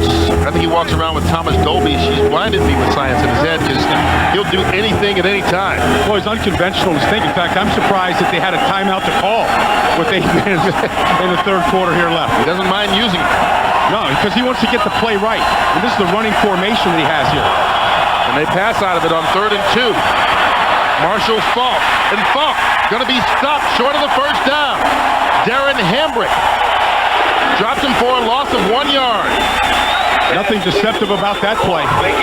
Just trying to find a little screen to Marshall Falk on the backside, but this was well snuffed out here. Hambrick all the way on the outside right here. He's got Marshall Falk man-to-man. They gets rid of Tom Newton, the guard who was out there on him, and that's a good play. Hambrick's been a good pickup for them after being released by the Cowboys in October. 34 yards on the attempt by Jeff Wilkins. Wilkins missed one earlier, makes this one. So the Rams extend the lead back to 8, 24-16. Make it to town. Time to make him hurt. Fox NFL Sunday is brought to you by Southwest Airlines, proud sponsor of the NFL and official airline of Super Bowl 36. By Saturn, now with 2 distinctively different car lines, the L Series and S Series. By DirecTV, the #1 satellite entertainment provider. And by Dr. Pepper and your local Dr. Pepper bottler. Be you, nothing's better, Dr. Pepper. The Carolina Panthers have to be pleased holding the Rams to only a field goal in that last possession. Steve Smith. Oh, he's good. That kid gets you good field position every return. 30 yards on that return. Up to about the 33-yard line. Steve Smith is a guy that says he has to get fired up before the games, and he looks like he's pretty fired up with the runs he's shown so far. Fired up. He said he has to get mad, too. In fact, he goes into the Tiger Balm and he rubs it all over his legs and kind of high on the legs. You know, what do you mean kind of high? He puts it in his shorts. Yeah, he puts the Tiger Balm in his shorts and he gets mad and angry. Wouldn't that make you mad? I'm not thinking about it. Winky on first down. Goes up top for Donald Hayes. Too much, almost picked off. Chris Winky's now missed his last 6 passes. Yeah, but I like the effort, though. They got the one to Donald Hayes before the half that set up a field goal. You know, at least you take the shots deep in this league and to stretch the defense and make them think that you have the deep ball in there. Rams today with a win will become just the 6th team since the merger to go perfect on the road, and 4 of the previous 5 went on to win the Super Bowl. Yeah, and what's most difficult about that for the Rams this year is they always get everybody's best shot every week. First of all, they're the Rams, and everybody loves talking about them and looking at them. Richard Huntley going to pick up 3 yards. Quickly out to Los Angeles, and JB for another game break. Hey, Kurt, and what we're finding out is Pittsburgh starting to expand his lead. Take a look at Cordell Stewart, hooking up with Plaxico Burris, who uses his 6'5" frame well to jump and get that one. 19-yard strike, 37-14. Cordell, 13 of 18, 214 yards, 3 touchdowns, no picks. Back to Kurt and Brian. Yeah, and I tell you what, JB, that Pittsburgh team is for real. There's no meltdown in Cordell Stewart, and I think the key up there has been the quarterback coach, Tom Clements. Winky getting the first down out to Patrick Jeffers into St. Louis territory. I'll tell you, you look at Pittsburgh and what they have done this season, the way Oakland's played the last couple of weeks, it's hard to argue that Pittsburgh's not the top team in the AFC. Well, I think they're the best team in football. But talking to Mike March yesterday, he said that the New England Patriots were the best team he played all year. He said they're the best coached, and he said, you go up against Bill Belichick, the defense or the head coach and the coordinator there in New England. He said he has every team figured out. Well, keep in mind, they play San Francisco twice. They also played Philadelphia this year as well. So he's seen a lot of good teams. Richard Huntley with a short pickup. You know, what Mike Marks was talking about with Pittsburgh was, you know, when you go up to actually New England, he's talking about the Patriots, and what Belichick is able to do is he is just the way that Marks is the genius in the offensive, you know, laboratory. That's what Belichick is in the defensive laboratory. And anytime you see them on film, you can't really go by anything you see because it's going to change the next week, changing week to week. Here comes the blitz for the Rams. Penalty markers on the play. Winky taking exception to being hit low by Adam Archuleta. It's impressive talking to Winky on Friday, really wasn't it? And I know you've been around this team a little bit. 75, offense, 5 yards. It's still second down. I'm looking at Chris Winky, and I know everybody's looking at statistics, and he's not rated in the top 15 quarterbacks. You know, it's all nonsense. This team has never had a running attack. The best rusher the Panthers ever had was Anthony Johnson in 1997, and he was a third down back that got the start because Tamanga Biakabatuka was injured. But when they get a running game and they get a little bit better at the offensive guard position, he's going to be a much better quarterback with it. Winky to the air, escapes the pressure. Chris Mangum can't bring it down. He let him just a little too much, and Mangum had plenty of room to run had he made the catch.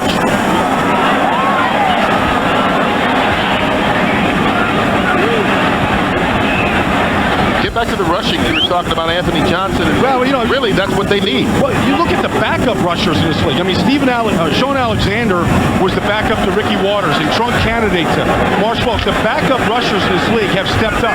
And when given the opportunity, they've had some of the best performances in this league this year. It's a big third down for Carolina. They got to get to 36 for the first. Donald Hayes, the intended receiver again, and that ball's incomplete. Well, they've taken their shots down the field, just haven't been able to hook up. Yeah, Donald Hayes, you know, he's looking like he's hanging his head, isn't he? He's hanging his head right now. You know, he's the guy that has to step up with the injury to Muhsin Muhammad. He's the guy that has to be the number one guy and want the football. Go back and pat his quarterback on the helmet and tell him we're going to get him the next play of the next series. Todd Sauerbrunn. Both kicks over 50 yards. 63-yarder and a 56-yarder. This one's going to be much shorter. Bounces out of bounds right at the 15-yard line.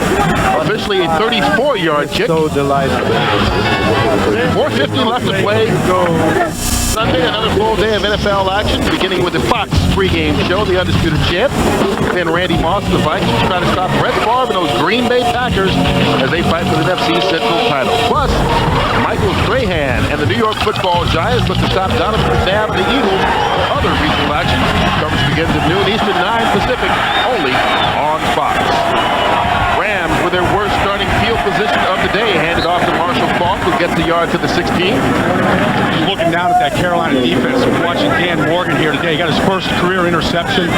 Today he got his first sack 2 weeks ago against Buffalo. And I'll never forget, I saw him. I was down at Wofford College this summer, training camp. That's in South Carolina. Spartanburg, South Carolina. It's about, the air was like jello. It was thick and hot. And the first guy in the field that day was Dan Morgan. And the chin strap was buckled and the mouthpiece was in when he came on the field. And that throwback attitude is what he's brought to this defense and this team. Warner to Torrey Holt. Holt down at the 30-yard line, good enough for the first down. And Morgan, I guess he was saying there was always room for jello, huh?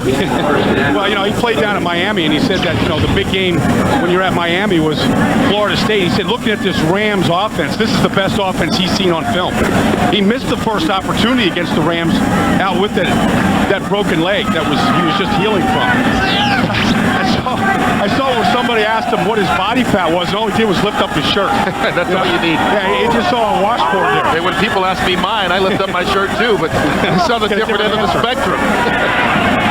Marshall Faulk. There he goes. Touchdown, St. Louis Rams.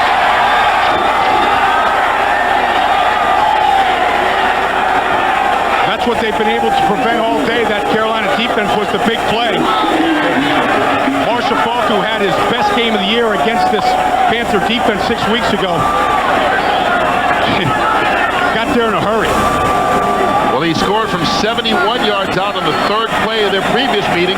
This touchdown run from 70 yards away ties Don Hudson for 10th on the all-time list.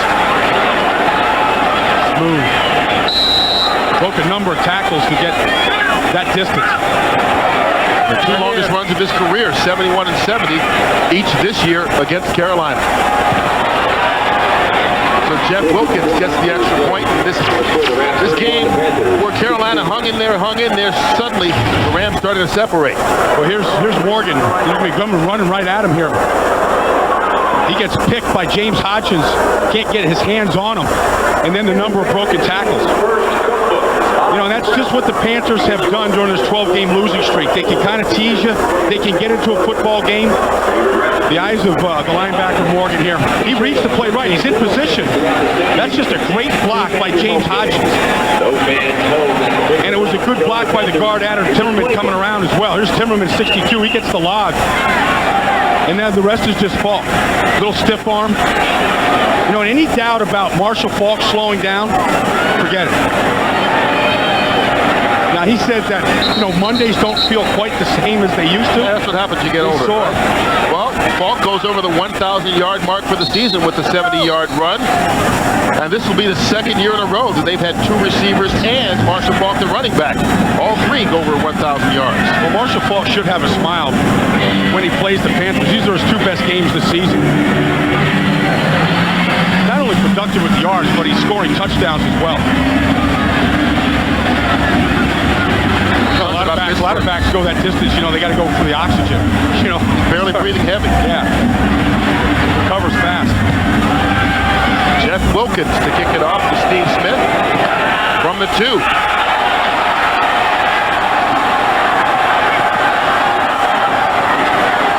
Smith tried to stay in bounds. That kid just creates excitement every time he touches the ball, and so does that guy. Marshall Falk talked about Pittsburgh being the best team in the league. You know, after all this time, it's still hard to argue that Marshall Falk's not the best player in this league. Well, he was the MVP last year. And so I think, you know, you're the MVP until you're not. You know, I mean, right now, he's still a candidate here. I mean, this offense completely revolves around him and getting him involved in it. And so I think the best team in the league should have an MVP candidate.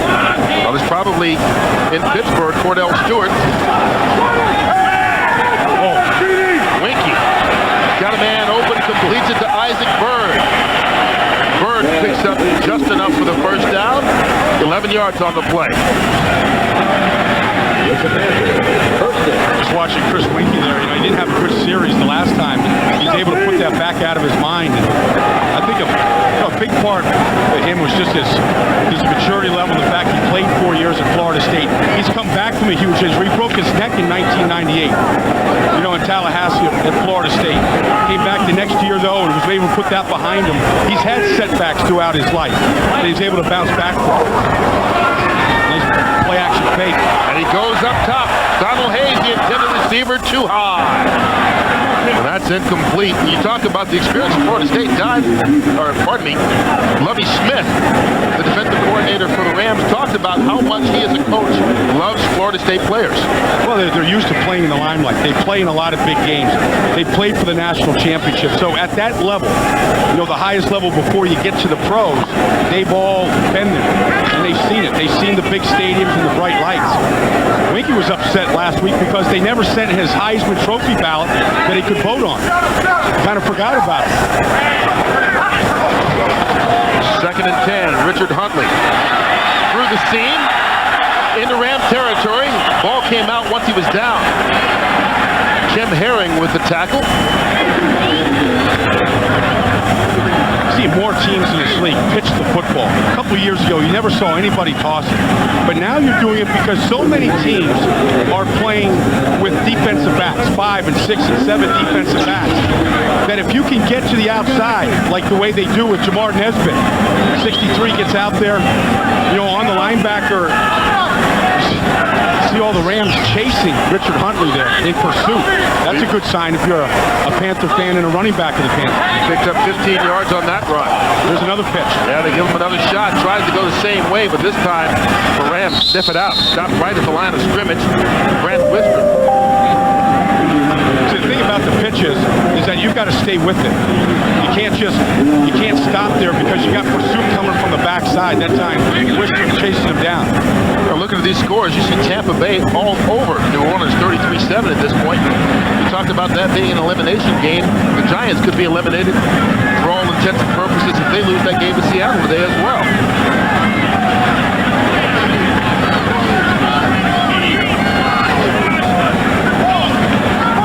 Patrick Jefferson in motion. There's another pitch. Same way. Well, he's backed up. Doesn't quite get brought down until the pile gets there. Boy, you see a lot of yellow and gold and white jerseys there on that pile, don't you? Well, you see the physical play right there of the Rams. I mean, you run that play once, you run it twice. The third time, you should come up and just stick it. You know, these players are pattern readers. They see that pattern develop in the pitch coming. They know where to get to on football. Now, what they should do is fake the pitch and come off on some sort of a boot action. But it was interesting. Mike Martz telling us that, yeah, we're accused of being a finesse team. He said, look at how many guys were injured in that Monday night game against the Saints. A lot of players not playing today because of the physical play of the Rams. Under pressure, Winky gets rid of it, and Aeneas Williams breaks it up.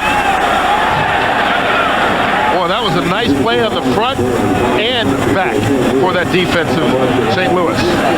Winky tried to stay in there as long as he could. Let that play develop. He takes a heck of a shot doing it. Aeneas Williams working one-on-one with Isaac Burry. That's just a great play. See, Winky got hit on that ball and it took a little bit off it. Didn't get there as quickly as he wanted it to. Todd Sauerborn on the punt to Azaki. High kick. Hakeem loses the football. That's been the knock on him. It's Carolina's ball. Not only the knock, the reality. Hakeem has trouble holding on to the football, and this fumble ends up in the hands of the Panthers. That's the snapper. Jason Kyle comes up with the football. And I thought if there could be a difference in this game in the Panthers' favor, it was going to be the special teams. That's the fourth game in a row now that Hakeem has laid the ball on the ground. There's a late penalty flag down.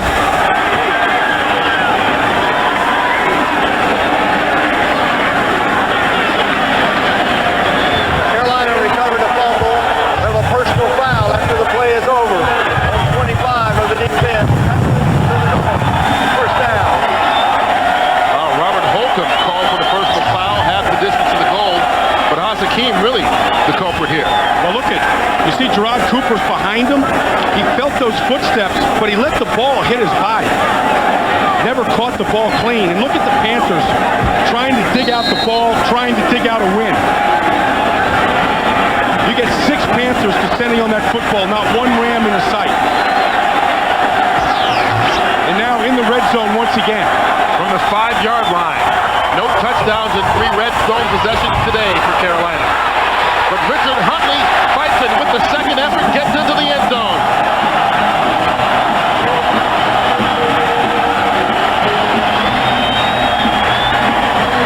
They just need to kick the extra point here too. Get the point first, make it an 8-point game. They've been running right behind Chris Terry, the right tackle. Casey Crawford over there. Good pull by Jamar Nesbitt, the left guard. That's Huntley here, just using that low center gravity of his and bouncing off the defenders. Okay. Casey for the extra point.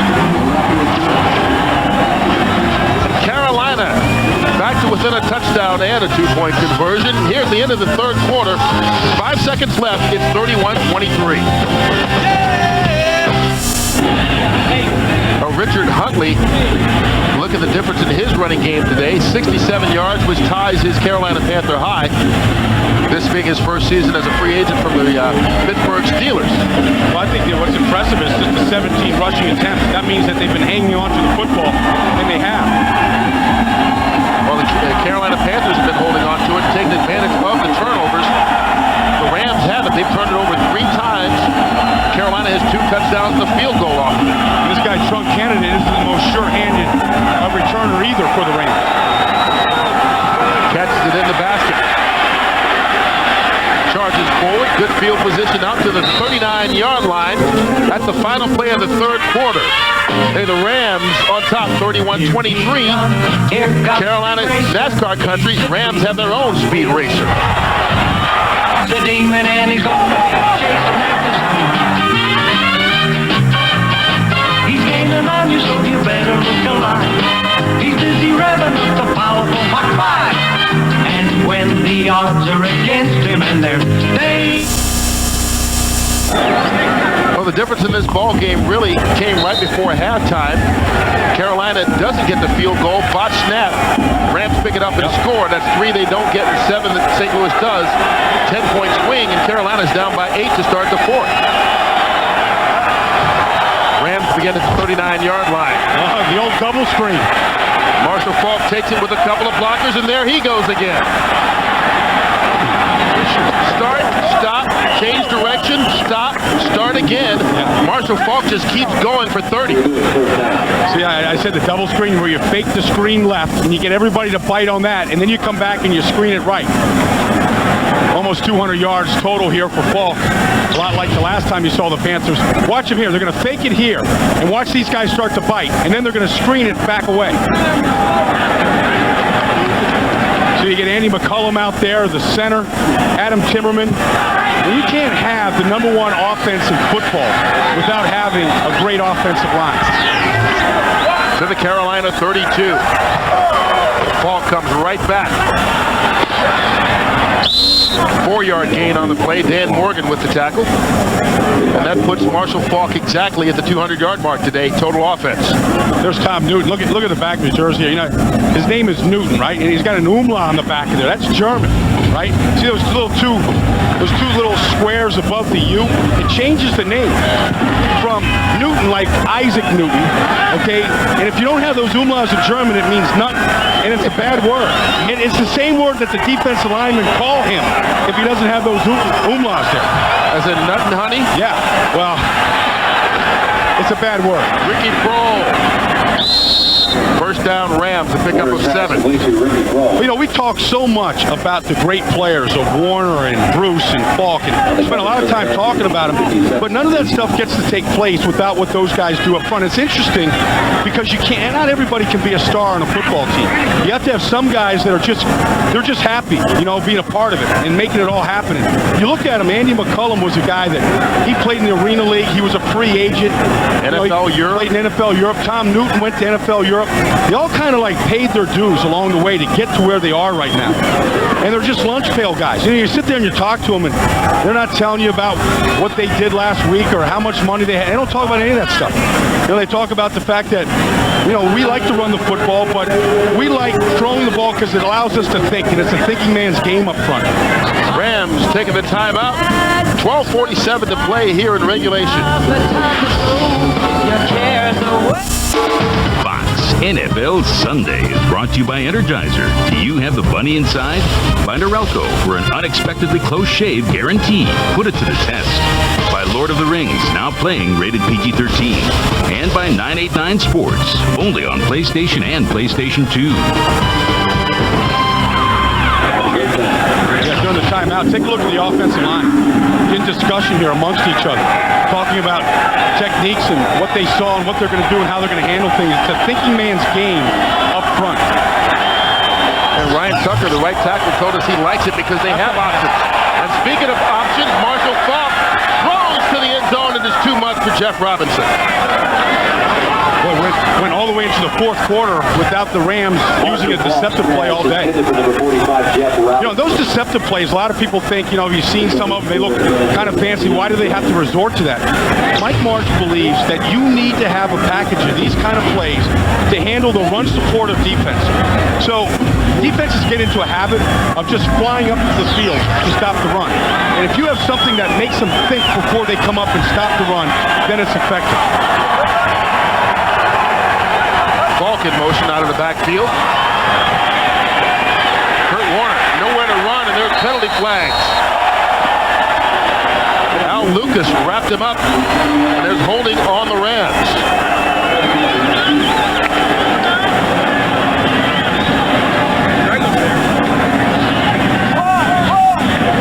But with this Rams offense, do you take it? Holding, 76 offense, penalty is declined, third down. That's what I'm thinking. I mean, you don't want to give them an extra down. You got the sack. Orlando Pace outside, got his hands outside to start with, got his left paw outside of Mike Rucker. And that's what they saw. You can get your hands outside, you have to bring it back inside. He didn't do it that time. Give credit to the coverage that time of the Panthers, forcing Warner to hold on to the football. Al Lucas with the sack that dropped him for a 7-yard loss, 3rd and 17. They need the 11-yard line, but they won't get there. Another sack. This time it's Mike Rucker. Well, back-to-back sacks. Not only was that impressive, but it knocked him out of field goal range. And Mike Rucker, who grew up just outside St. Louis in St. Joseph's, Missouri, getting a big sack on the Rams. Well, if you're going to slow down the St. Louis Rams, you have to get to that man. However you do it, whether it's your front four playing beyond their capabilities or blitzing, you've got to pressure Kurt Warner to do it. John Baker on for the punt. Get a chance to see Steve Smith again. Just going to let that one roll inside the 10. Will be down right at the 7-yard line. 31 yards on the punt, but they spot it right where they want it, deep in Carolina's territory. This is a big game as far as NFC playoff standings go. You see Chicago leading Washington, and right now St. Louis just owns a game lead over Chicago, who would own the tiebreaker should they wind up tied for first and best record overall. Everybody's looking up at the Rams, as are the Carolina Panthers in the score column today. Winky off the play action.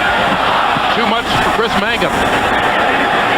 When you talk about this schedule, and the Rams need to win to hold on to first place, and you look at the schedule, you see what each team has left with 2 weeks after today.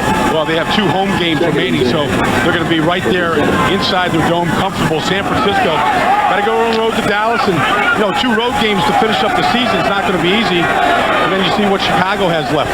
Against Detroit and against Jacksonville. 2nd and 10. Winky from his end zone, gets rid of it, going to fall incomplete. We talked about Chicago and what's going on with them out to Los Angeles and JB to see what's going on with them. Because Brian Urlacher has been pressuring Dick Jauron to put him on the offense, a fake field goal, and the holder in this case, Brad Maynard, throws it to Urlacher. You recall in college he played safety, outside linebacker, and a receiver, and a return specialist. Net effect, Chicago's on top by 4 in the 4th. Back to Kurt and Brian. Hey, JB, I think Urlacher had 6 touchdown receptions in college as a wide receiver. Hey, you use all of your talent any way you can to win a football game in this league. Panthers need the 17 for the first. Going for more. That's going to be out of bounds.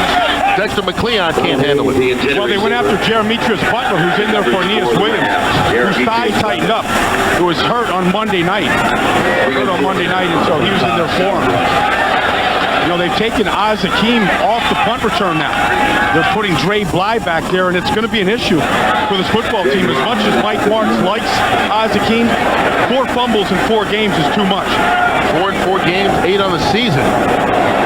Come playoff time, you can't afford to turn the ball over. Well, it was the turnover in last year's playoff game that hurt him at the end of the game against New Orleans. And Dre Bly. Decision. Yeah, ill-advised pickup. But he's making it work to his advantage. Picks up a couple of yards on the return, even though he ran about 50 to pick up 7. Rams take over in Carolina territory at the 44-yard line, leading it 31-23. Touchdown play. Oz Hakeem out for that last punt. After 4 straight games with a fumble, that one in his own territory deep. You can understand why. Yeah, he's over there contemplating that too, because it hurts the football team when you do that. Marshall Falk. Talk about hurting. Jeez. Whatever Marshall wants to do, Marshall does. This time with a pickup of 20. Well, Marshall Faulk is going to hate seeing the Panthers leave his division. He's going to want to move to the south with him. He does. Yeah, I mean, watch him here behind the fullback, James Hodgins. Watch him hit this hole now. I mean, there's no hesitation. Right through it. Head is up. But the thing about Marshall Faulk is he knows he can get through the first wave of defenders. No hesitation on his feet. Every move is made at full speed. And then you see the power of him, the ability to put guys on his back and carry. Nearing 220 yards in total offense today. Gets the carry again. Marshall Faulk picks up 12 more. As you see now, you see so many running backs in this league dancing behind the backfield. Right here, I mean, he's so patient. And then when he sees the hole, the ability to burst and to explode. And we're showing these legs here because, that's what gets it done for him. But the ability to stop and start off 2 feet, cut off 1 foot. I mean, just the most complete back in football. And I played with a guy like Tony Dorsett who made great cuts on a dime off 2 feet. Marshall Faulk can do it off of 2 feet, can do it off of 1. Gets the first down at the 12-yard line.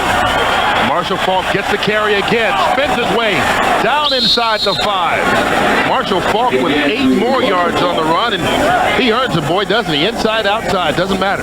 And, he just keeps getting up and going right back and doing it. And we've seen this from Mike Martz earlier today where he had 6 carries in a row. He'll keep giving it to him now. He's chewing the clock. He's gaining yards. He's one of those coaches that won't get away from what's working. Well, Marshall Faulk, the 2 highest ever games against the Panthers. And this one, he only played in the first half of the first game. This one, he's playing both halves. 188 yards on the ground. Play action. Up top for the tight end, Ernie Conwell with the catch. Touchdown, St. Louis. Marshall Faulk made the key block on the protection, allowing Kurt Warner to throw it to Conwell. See, the offensive line, they feel pretty good about that, too, because that was a good drive for the line. Opening up those holes for Faulk. See Marshall Faulk, the cut block, and Ernie Conwell there against Jimmy Hitchcock. Just a great throw by Warner. I mean, Faulk would have liked to get a little bit more, a little bigger piece here. But he got his hands down to Jay Williams, and that was enough. He got the hands down, Warner was able to see. Jeff Wilkins gets the extra point, so the Marshall Faulk drive pretty much takes care of business. He runs it, he blocks for the touchdown reception by Conwell, and the Rams extend the lead to 38-23.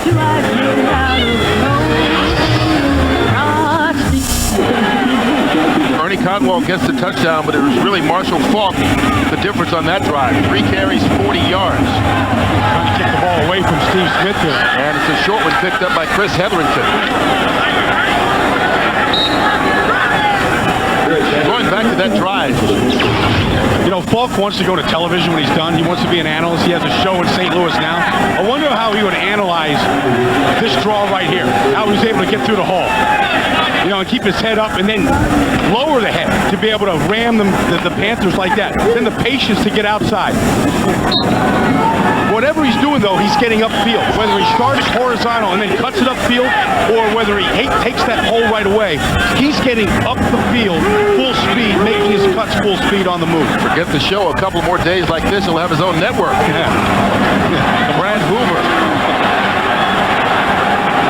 gets it into Ram territory, down to the 44-yard line. So you have the WB, and you got Fox and you got Faulk, huh? You got Faulk. Yeah. All Faulk all the time. 24 hours of Faulk. Faulk talk. It's probably been used.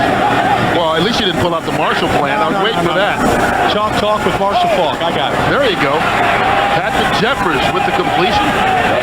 Pick up a 5 on the play.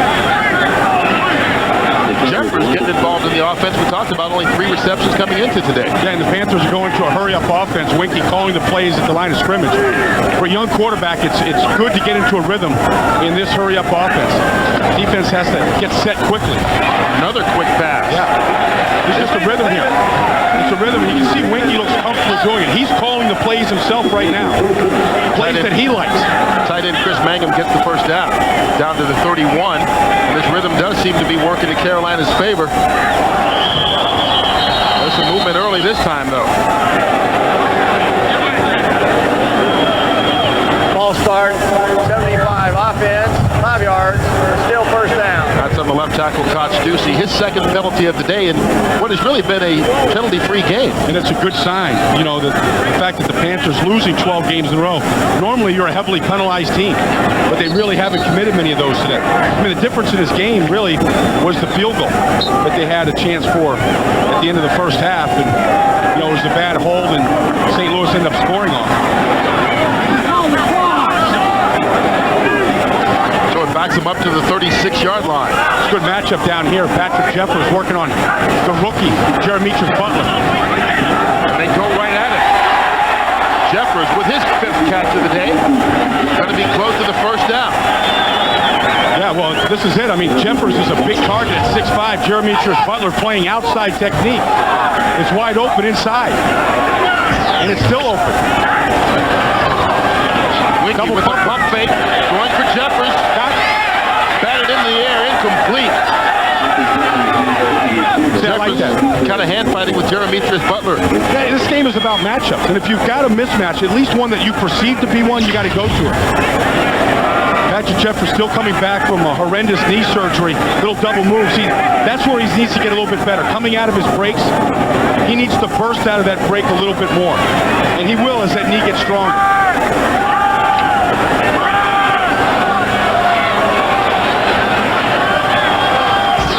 Brings up a 3rd and 1. The pitch to Huntley. That's the corner. And the first down. Adam Archuleta forced him out of bounds right at the 15-yard line. Good enough for a pickup of 7 and a first down. Well, it's kind of interesting just watching St. Louis. You know, Patrick Jeffers went after Jeremy Butler. They took him out of the game in that last play. You know, he's a rookie. Here he comes back on the field right now. Number 23 for the Rams. They took him out. That man, Archuleta, a rookie also. But that's a good play by Lovie Smith because they went after Jeremy Butler. He made one good play and a bad play, but you don't want him to lose his confidence out there. Here he is here, working again on the outside against Isaac Bird. Bird going in motion. Winky goes the other way. Donald Hayes. Hayes going to fight his way for a gain of 8. Well, you have to be impressed with this Carolina Panther team not hanging its head even after the Rams score. Every time the Rams score, they come right back. I'm impressed by looking at a quarterback on a team that's lost 12 in a row have a smile on his face and enjoying playing the game right now because he's having some success. Moving his football team, yeah. And he is 170 consecutive starts. He played today, but that thigh bruise he received in the Monday night game kind of tightened up on him, so he's standing on the sideline right now with 5.5 to go. Carolina uses its first timeout. Delightful. Since we've no place to go, let it snow, let it. It's 2nd and 3 on the 8-yard line. Carolina in their hurry-up mode. Empty backfield. Winky up top on the fade pattern. Too much for Donald Hayes, who was going at it with Dre Bly. It's got to be a perfect throw to get it in there. He's running a fade route. Their biggest receivers. Donald Hayes at 6'5". That's where you know, I talked about earlier how Kurt Warner can just sort of make that ball drop.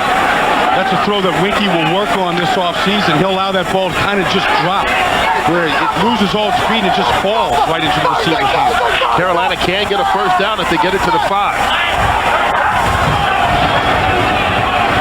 Great throw. Patrick Jeffers at the goal line. He's trying to fight, but he didn't get in. Still, they get the first down. Jeez. I tell you, that was some throw by Chris Winky. Boy, he had to stick it in there, and he had to be patient. Watch how patient he is on this. I mean, he's got his arm up there, passed it a couple of times, but that's around 3 defensive players. There's the size of Jeffers. Trying to gator three Ram defenders into the end zone. Well, what a job this Panther offensive line has done today. Winky has scored 6 touchdowns himself, most of them at this end of the field, just like this. They hand it off to Richard Huntley. He stutter steps. He lost the football. He's in. No signal officials yet. Touchdown, Carolina Panthers.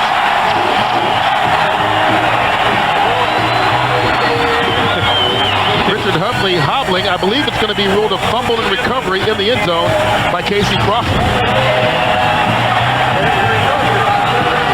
Yeah, that ball's out. Definitely out before he got to the end zone. It looked like London Fletcher knocked it loose, but Casey Crawford, backup tight end, comes up with the football. You see Geno James gets out and pulls. Yes! Yeah, nice. Another bot hole by Todd Sauerbrunn on the extra point. And he locked it up incomplete, but that's 2 today that Sauerbrunn has blown. Well, not only that, but they lost the ability to have this a one-score game. Now it's a 9-point differential. You're going to need 2 scores to win the game. You're watching the Panthers all year, and this is what you see from them. I mean, it's another perfect snap from Jason Kyle. You know, it's amazing, Kurt. We were out there in practice on Friday. That's all they do during practice, those guys, is snap, hold, kick. Well, this is the other key play right before the end of the first half. Sauerbrunn just let it go through his hands. The Rams pick it up. Dre Bly, and he eventually laterals it. Dexter McCleon runs it in for the touchdown. And now, as you said, on the extra point that would have kept it a one-score game, Sauerbrunn botches it again. You know, at the end of the year, you know, NFL Films will come out with a blooper reel. You know, most of the teams that are on the blooper reel are bad teams with losing records. I played on a 1-15 team, and you say, how can this stuff keep happening to us? But that's what happens to bad teams. That's why you get to become a bad team. We can't play this way. We want it. Okay? 2 things about bad teams every year, Kurt. One is you're going to have just plays like that are just botched, and you're going to have a lot of injuries. And, you know, the Panthers have had both those things happen. Well, do you try the onside kick with 5 minutes left to play? Yeah, you got nothing to lose here. Yeah, and all you want in this onside kick is for this ball to bounce and get a big one right here. And while it's in the air on that second bounce, you want to be able to come underneath it. How many players are on the field for Carolina? You got 20. They need all the help they can get here on this. It helps in the recovery effort, doesn't it? They've got 11 guys, but 9 of them are down at the bottom of the field. This is like the game of like army men, you know, like here's my army over here, and here's our army over here. And we're just gonna we'll line up 10 yards apart, and our army men will come hit each other. It's more like that electric football where you just put everybody together, and they bounce around, and whatever happens, happens. Yeah, you stuck that piece of cotton between the legs like that. You know, that's it's Christmas coming up. That was always a big gift, wasn't it? It always was, but it never worked. That and the slinky. I could never get my slinky to go downstairs like on the commercial.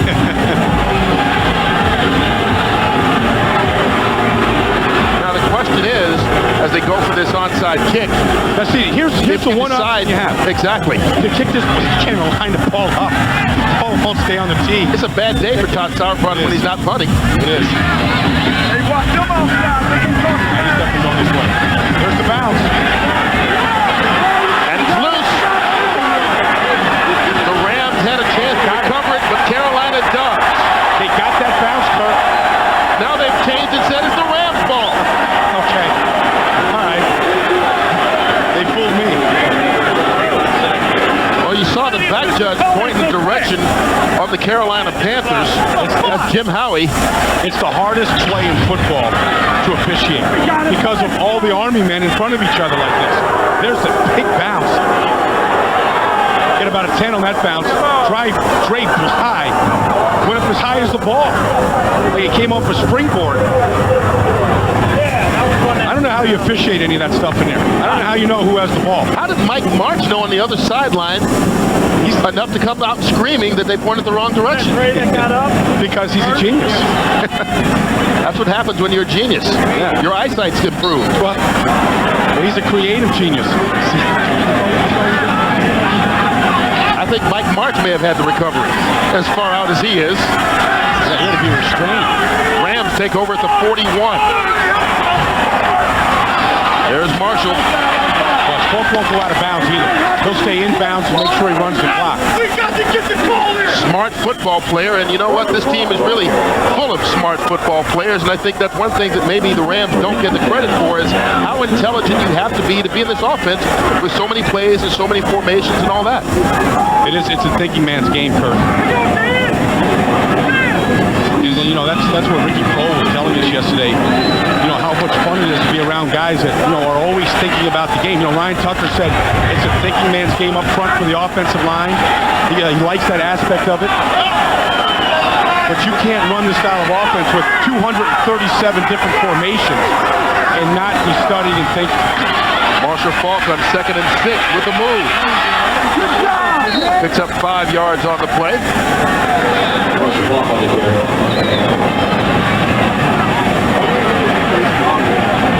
Marshall Faulk is in the neighborhood of getting 200 yards rushing, but he may get it because of Jeff Robinson's fumble recovery on the onside kick. Yeah, you know, Robinson's a former defensive lineman. He was hugging that football. He had both arms, both hands. He had his chest. He had that thing swallowed up beneath. It's almost like you go to the kitchen, and it's a big Christmas dinner, and you're going to go get your food. And you're going to go to your little corner and eat it. That's what he did. I got my ball. I'm going to give it back to the offense. Spoken like a guy with big brothers. Marshall Faulk gets enough for the first down. Picked up 3 yards. They needed 2, and Marshall is going to be about 1 yard short of 200 rushing for today. What a day for Faulk, but you know, it starts in the laboratory with Mike Martin. I asked him yesterday if he's been creative anywhere else in his life, because this offense is so creative and it's so much fun to watch and play in. And he said he was an artist. He painted one picture. 1972 in oil. It hangs in his mom's house. Yeah, and you know, tell us what it was, though. Right, it is. It's an offensive formation, is what he painted. That's what it is. He was drawing up 4 and 5 receiver formations back in '72. Yeah, it's hanging in his mom's house. Marshall Faulk going to be bottled up, but he picks up the yard necessary, and Marshall Faulk now with his 3rd career 200 yards rushing game.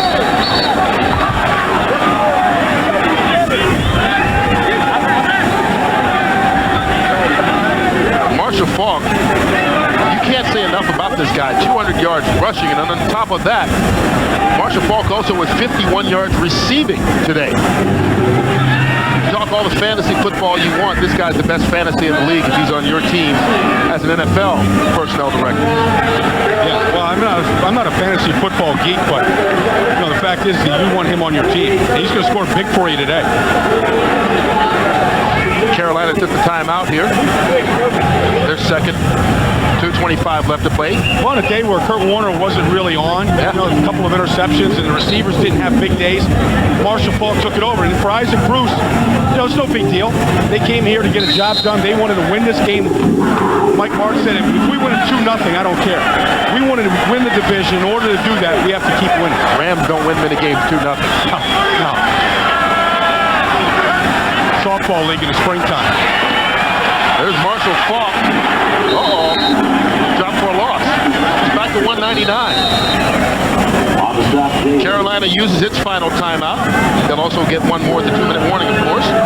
And don't forget tonight, on Fox, it's a full night of comedy.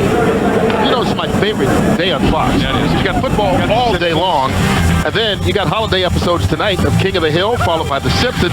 Yeah. What is it? Still the best show on TV after all these years. It is. No question. You critique it every week. I mean, you're taping it right, you know, you're taping it tonight. And then Malcolm in the Middle was a pretty darn good show as well. That 70s show was normally on Tuesday night, moved to Sunday night. And then the new Futurama. Now, do they all have a Christmas theme? Of course. Big day coming up in a couple days. All special holiday episodes. And it all starts at 6 Central tonight on Fox. I know these things. I was watching Marshall Faulk. He was clapping. You know, they came here. They knew it was going to be a tough game. You know, the Panthers had 2 weeks to prepare, and they lost here last year. Only scored 3 points here last year. And it's a divisional game, and it's the final time that they play the Panthers in this division. It's going to be tough on every level. But Marshall Faulk was the toughest guy on the field here today.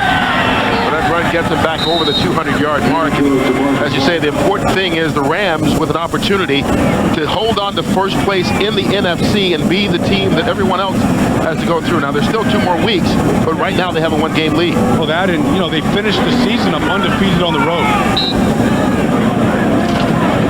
2-minute warning. Rams on top of the Panthers, 38-29 here in Carolina.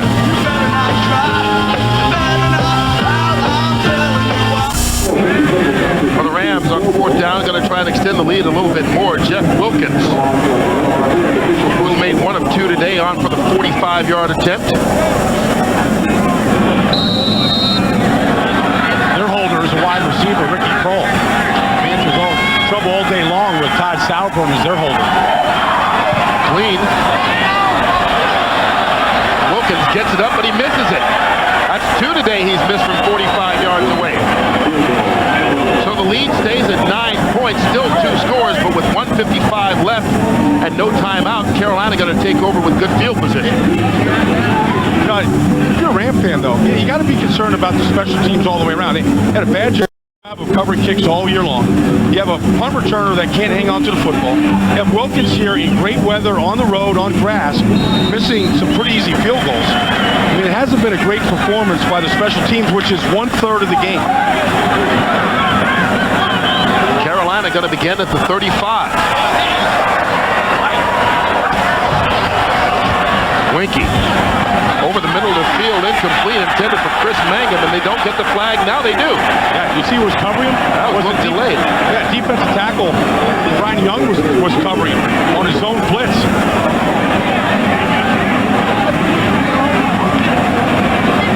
Pass interference, 66 defense, automatic first down. Watch Brian Young, this second-year defensive tackle, come back into coverage here. He doesn't work a lot on his drops during practice. Because it's not pretty. No. If he does, he needs more. That's how a defensive tackle should cover, by tackling somebody. 10 yards on the penalty. Brad Hoover out of the backfield. Escapes the tackle but can't get out of bounds. However, he does get 11 and another first down. Keep in mind, Carolina with no timeouts left.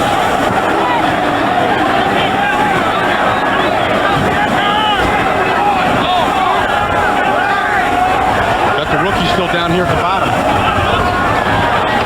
Pass complete. Patrick Jeffers. Chris Winky over the 300-yard passing mark for the first time in his young career. Getting good experience here, trying to run this 2-minute drill as well.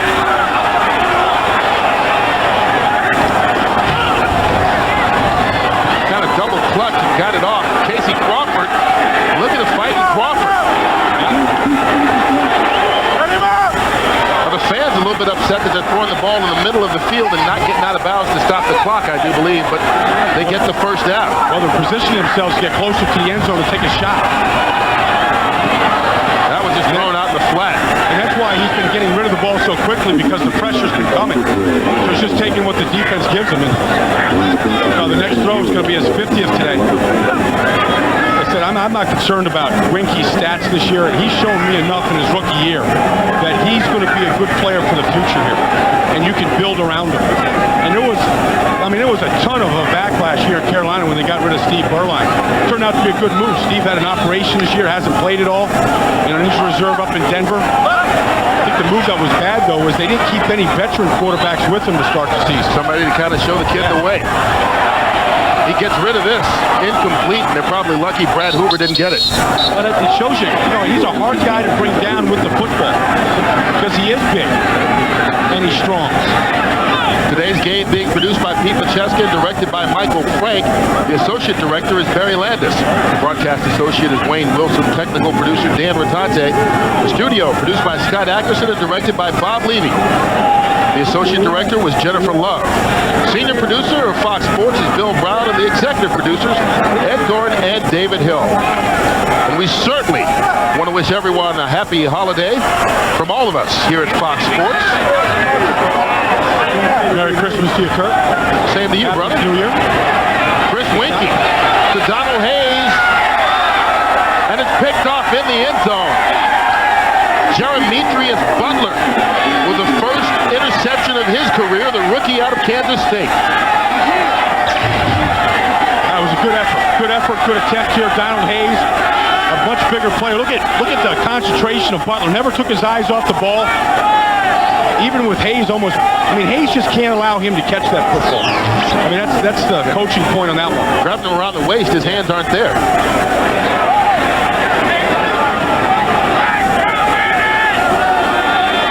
There's a little discussion going on here by the officiating crew. So the St. Louis Rams will get the win here today. I think Jerry Austin has an announcement before we're done. Maybe he wants to wish everyone a Merry Christmas. Plays going to be reviewed. They're going to take a look at this. The official, of course, calling this review. Under 2 minutes to go. From upstairs. All right. Yeah, you know what? That ball's out. Yeah, never had possession of that ball. And you can see that the side judge in the end zone doesn't have a good look at it. Yeah, that ball hit the ground. Maybe the most impressive thing is that the buzzer went off before the next snap happened. See this? He's looking. That's a hard look for that judge on the side judge there. That's a hard look. He's looking from. He was being shielded on that play. So after it's overturned here on the review, this will be a 4th down. In fact, right now, Carolina's offense is out there on the field. I see the offensive lineman kind of grazing, anticipating another crack here. Try and help sell it. Yeah. Here you see Butler going to the locker room. After reviewing the play, the interceptor did not control the ball. It touched the ground, therefore the pass is incomplete. 4th down. So Carolina going to get another chance. It's 4th and 10. Ball at the 29-yard line. They're still down by 9. 32 seconds remaining. It's a 2-score game. And they're going for the field goal. What's the point in this? Well, they need 2 scores here, Kurt. So, I mean, either way, anyhow you do it. You kick the field goal here, which has been nothing short of a Chinese, just getting it down. Just getting the ball down has been the problem for them today. It has been an adventure today. Todd Sauerbrunn, the holder, has had trouble on 2 of them. This is going to be a 47-yard attempt. Casey's missed one. Well, he gets this one. Okay, it's a 2-score game, so this one cuts it down to a 6-point. It's still 38-32, and no matter how close you are at this point in the game, it's still obvious that the Rams are still the greatest show on turf. Step right up, the greatest show on turf. Welcome back, my friends, to the show that never ends. We're so glad you could attend. Come inside, come inside. Come inside, the show's about to start. Guaranteed to blow your head off on the TV show. It's a dynamo. You gotta see it go. It's rock and roll. How good is that? How good is Marshall Faulk today? 202 yards rushing, another 51 receiving. Even at my math, I can do that. 253 yards total for Faulk. Yeah, he's been awesome today, but Chris Wakey said, we got a chance to shock the world. And here they are down 1 score, 27 seconds to go, and a chance to shock the world. They need is that bounce again from Sauerbrunn. Well, he gets it again, but this time Trey Bly holds on to it, and the Rams recover, and that's going to be it. And once again, the Carolina Panthers played just well enough not to win. Right. You go back to that play right at the end of the first half, and that's probably the difference because it put them in a hole, and they kept trying to catch up. They get close, but couldn't get over the hump.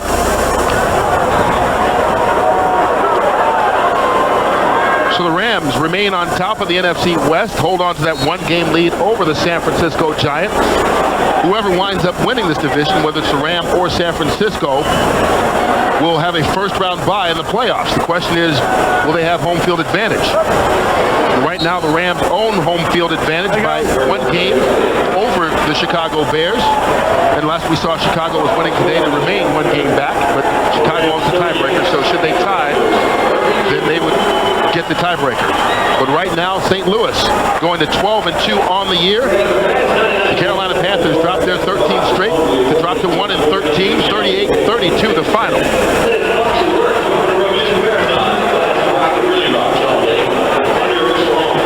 be. For Brian Baldinger saying so long from Charlotte,